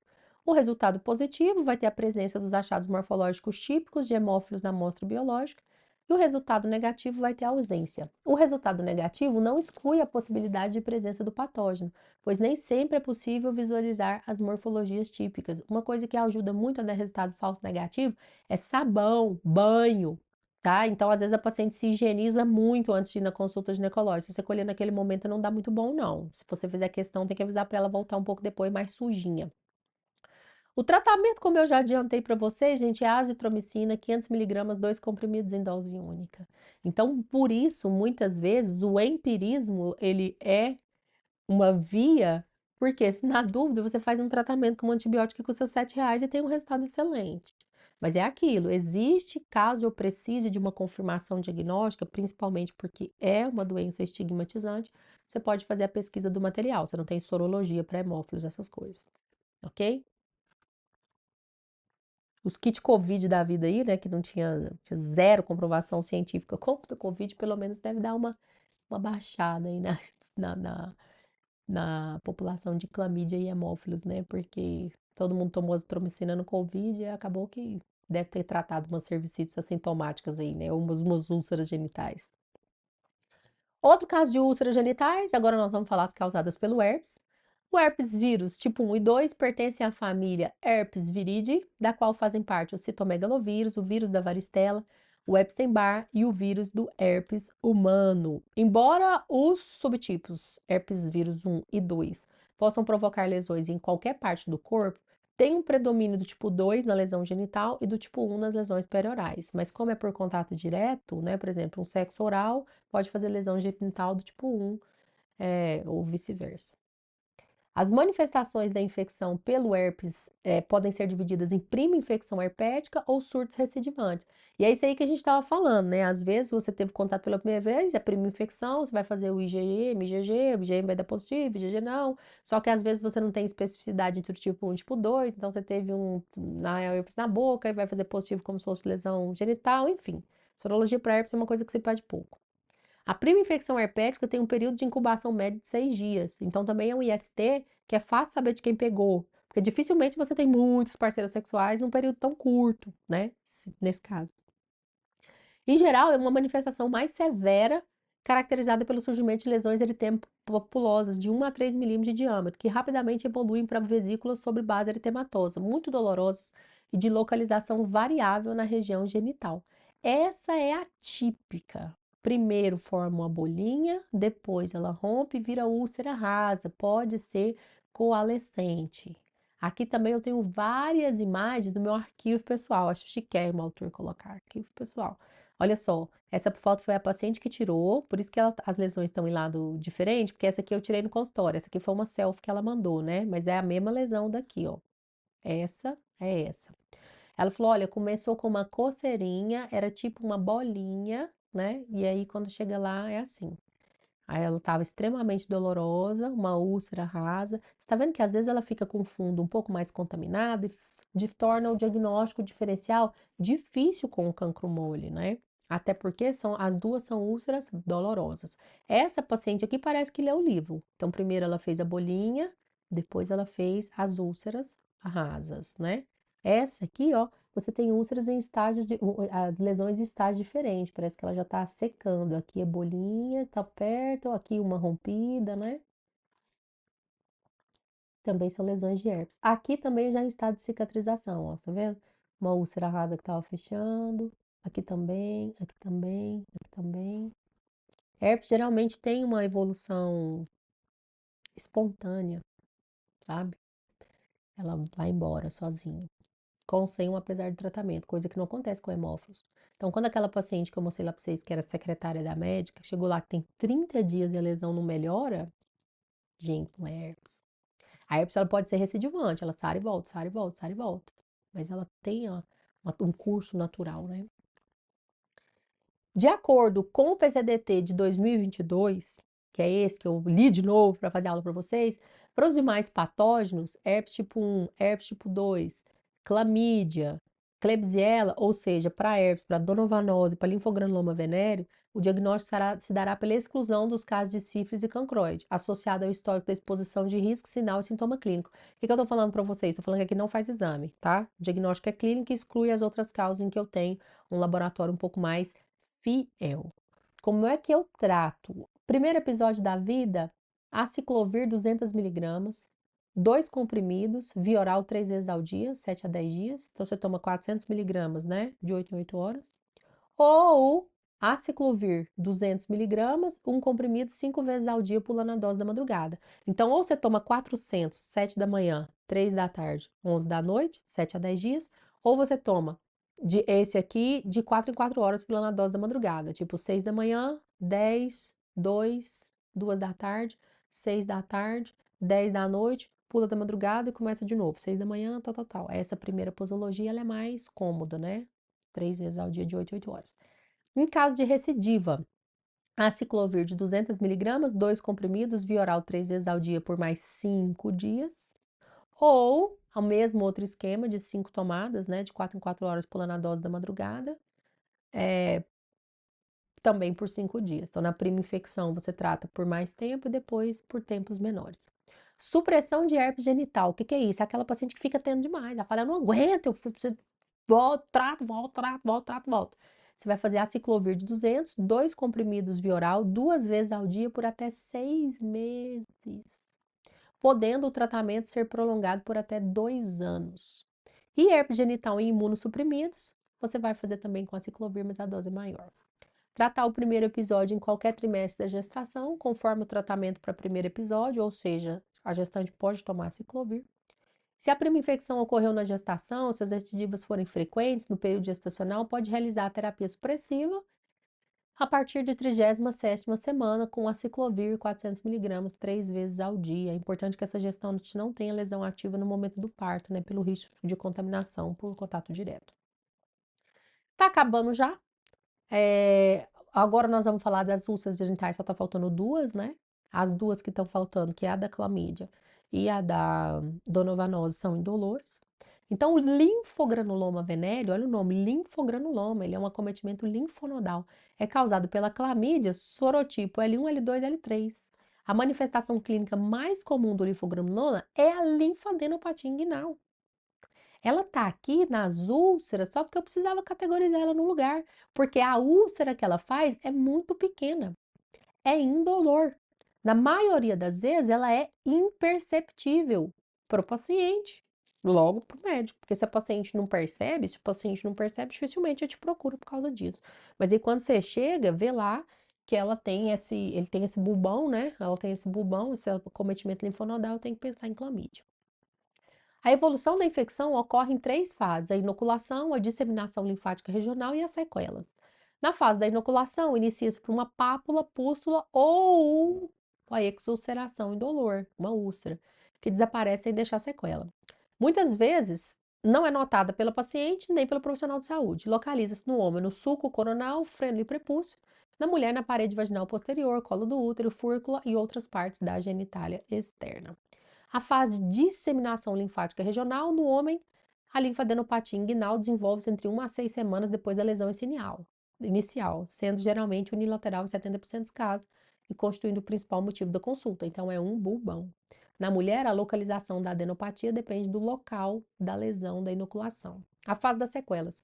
O comprometimento ganglionar evolui com essa supuração e fistularização por orifício múltiplo. Lembra que eu falei que quando o cancro mole faz bulbão, que geralmente é só no homem, que na mulher ele não faz, ele drena por orifício único, o hemófilos. E a clamídia aqui drena igual chuveiro. A lesão da região anal Pode provocar a proctite e a proctocolite hemorrágica. O contato oro-genital pode causar glossite ulcerativa difusa com linfadenopatia regional. Podem ocorrer sintomas gerais como febre, mal-estar, anorexia, emagrecimento, artralgia, sudorese e meningismo. Aqueles bulbões que se tornarem flutuantes podem ser aspirados com agulha calibrosa, não devendo ser incisionados cirurgicamente. A obstrução linfática crônica leva a elefantias genital, que na mulher é denominada estiomene. Além disso, pode ocorrer fístulas retais, vaginais, vesicais e estenose retal, ou seja, não negligencie isso, tratar. Embora essa seja uma observação clássica nos casos de linfogranuloma venéreo, que é o sinal do bico do regador, fistolização por muitos pontos, sua ocorrência é rara. São múltiplos orifícios com halos de hiperemia, iniciando a drenagem de material purulento. No meio do bulbão é possível observar o sinal da ombreira, que significa a fixação dos linfonodos mais profundos, aderido ao ligamento de Pulpar, fazendo uma vala. Como é que eu trato o linfogranuloma venéreo? Gente, clamídia a gente só trata com azitromicina ou doxiciclina. A azitromicina eu vi que eu deixo lá para os casos mais simples, caso de cervicite só, né? Quando é DIP, faço doxo. Aqui, vocês acham que nós vamos fazer astrodoxo? Doxo, né? A primeira escolha. 100 miligramas, via oral, um comprimido 2 vezes ao dia por 21 dias. Mas posso também fazer azitromicina. Principalmente em quem não pode fazer doxiciclina, tipo quem? As grávidas.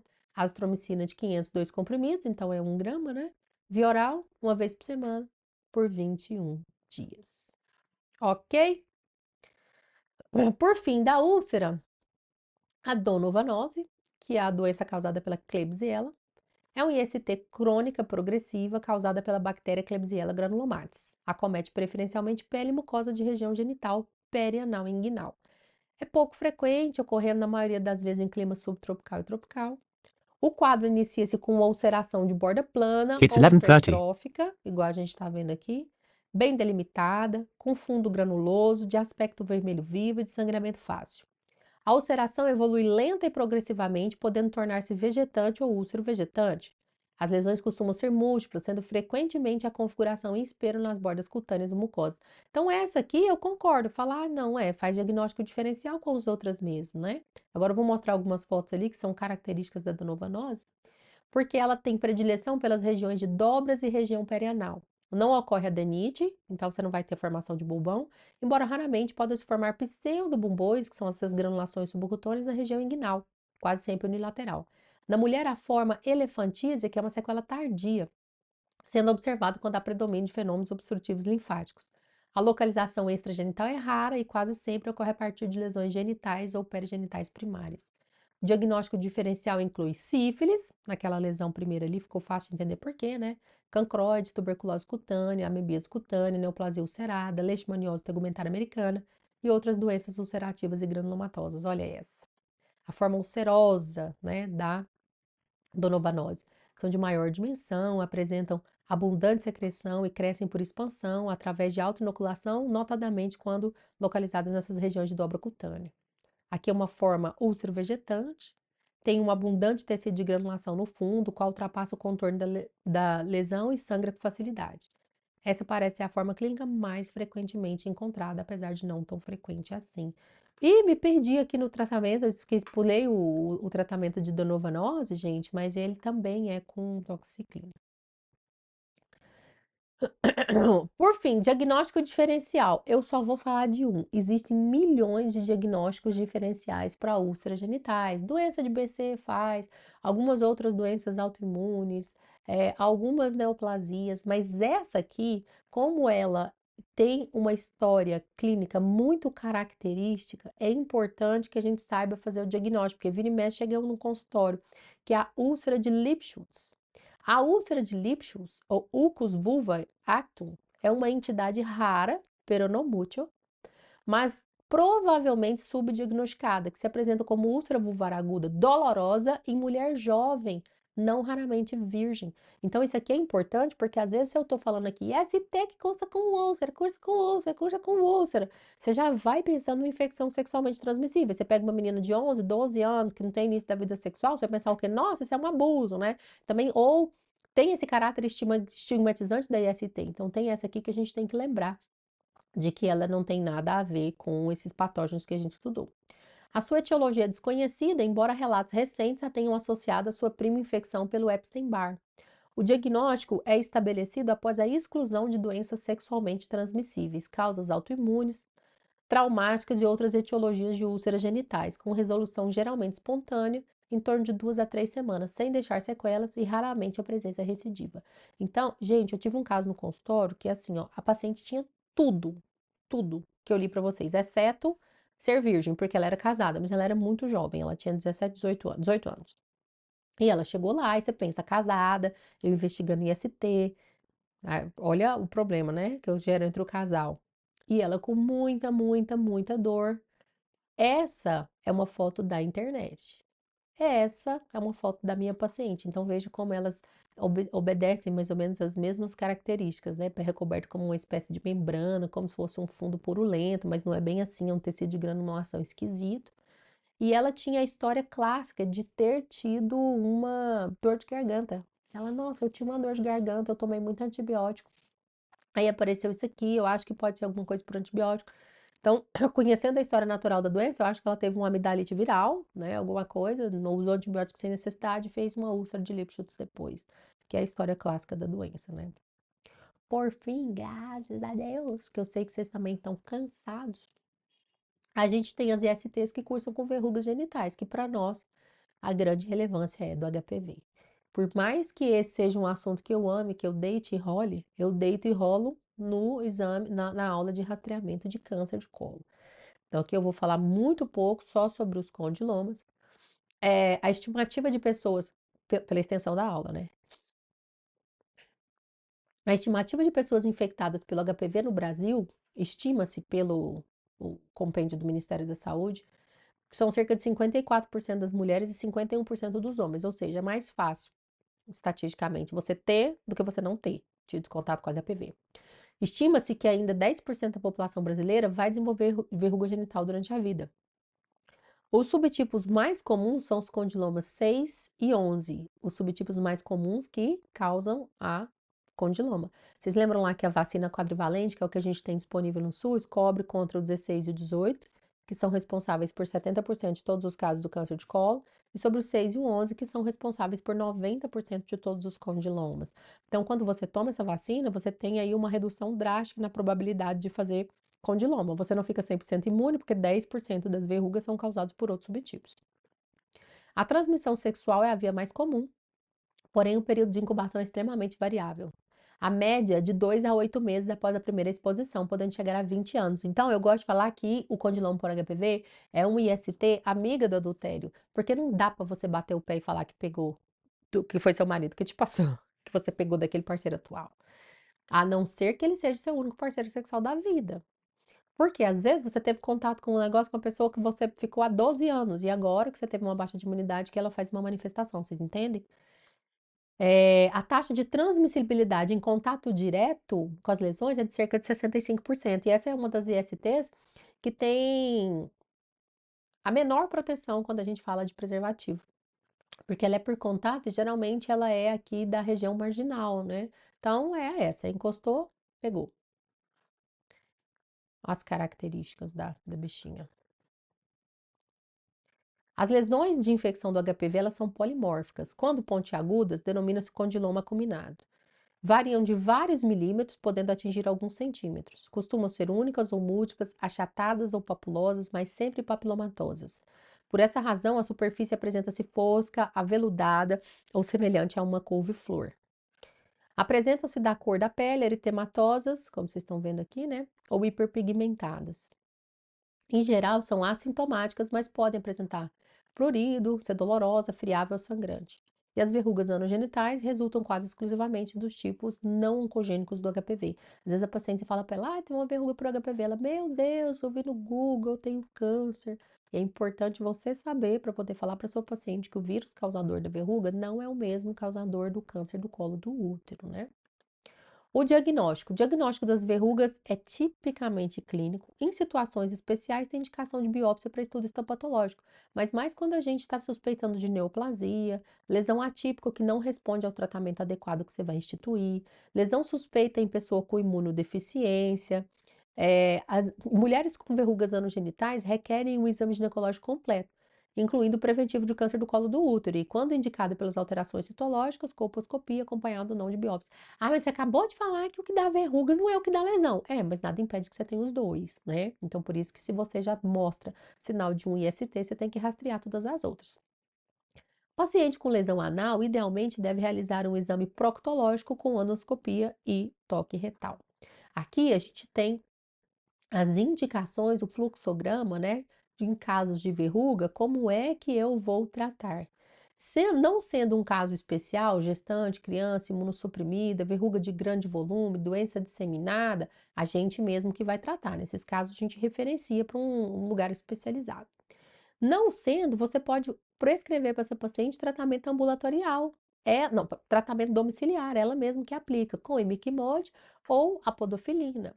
Ou a gente pode optar pelo tratamento ambulatorial, que é o que a gente faz na maioria dos casos, que você vai fazer cauterização das lesões com ácido tricloroacético, é o ATA, a gente manda manipular, podofilina, eletrocauterização, exere cirúrgica ou crioterapia. Certo, turminha? Lá no PCDT de 2022, a gente ainda tem essas outras ISTs que eu deixei aqui para a gente ficar na lembrança e para as outros professores, né? Por causa da extensão, por causa da relevância no nosso tema, eu achei que não compensava abordar, que são as hepatites virais, HIV, vírus Zika e HTLV. Nossa, tá falando que não precisa abordar na GO, hepatite viral, HIV, vírus Zika, HTLV. Isso aqui a gente já fez na assistência pré-natal, né? Então a gente vai deixar isso aqui, as particularidades da doença fora da gestante, para os outros, certo? Principais referências bibliográficas é o novo protocolo. E esse guia prático sobre HPV, perguntas e respostas, que é maravilhoso também. Tem muitas páginas, mas tem todas as perguntas possíveis que vocês pensarem. Um beijo, espero que vocês tenham gostado.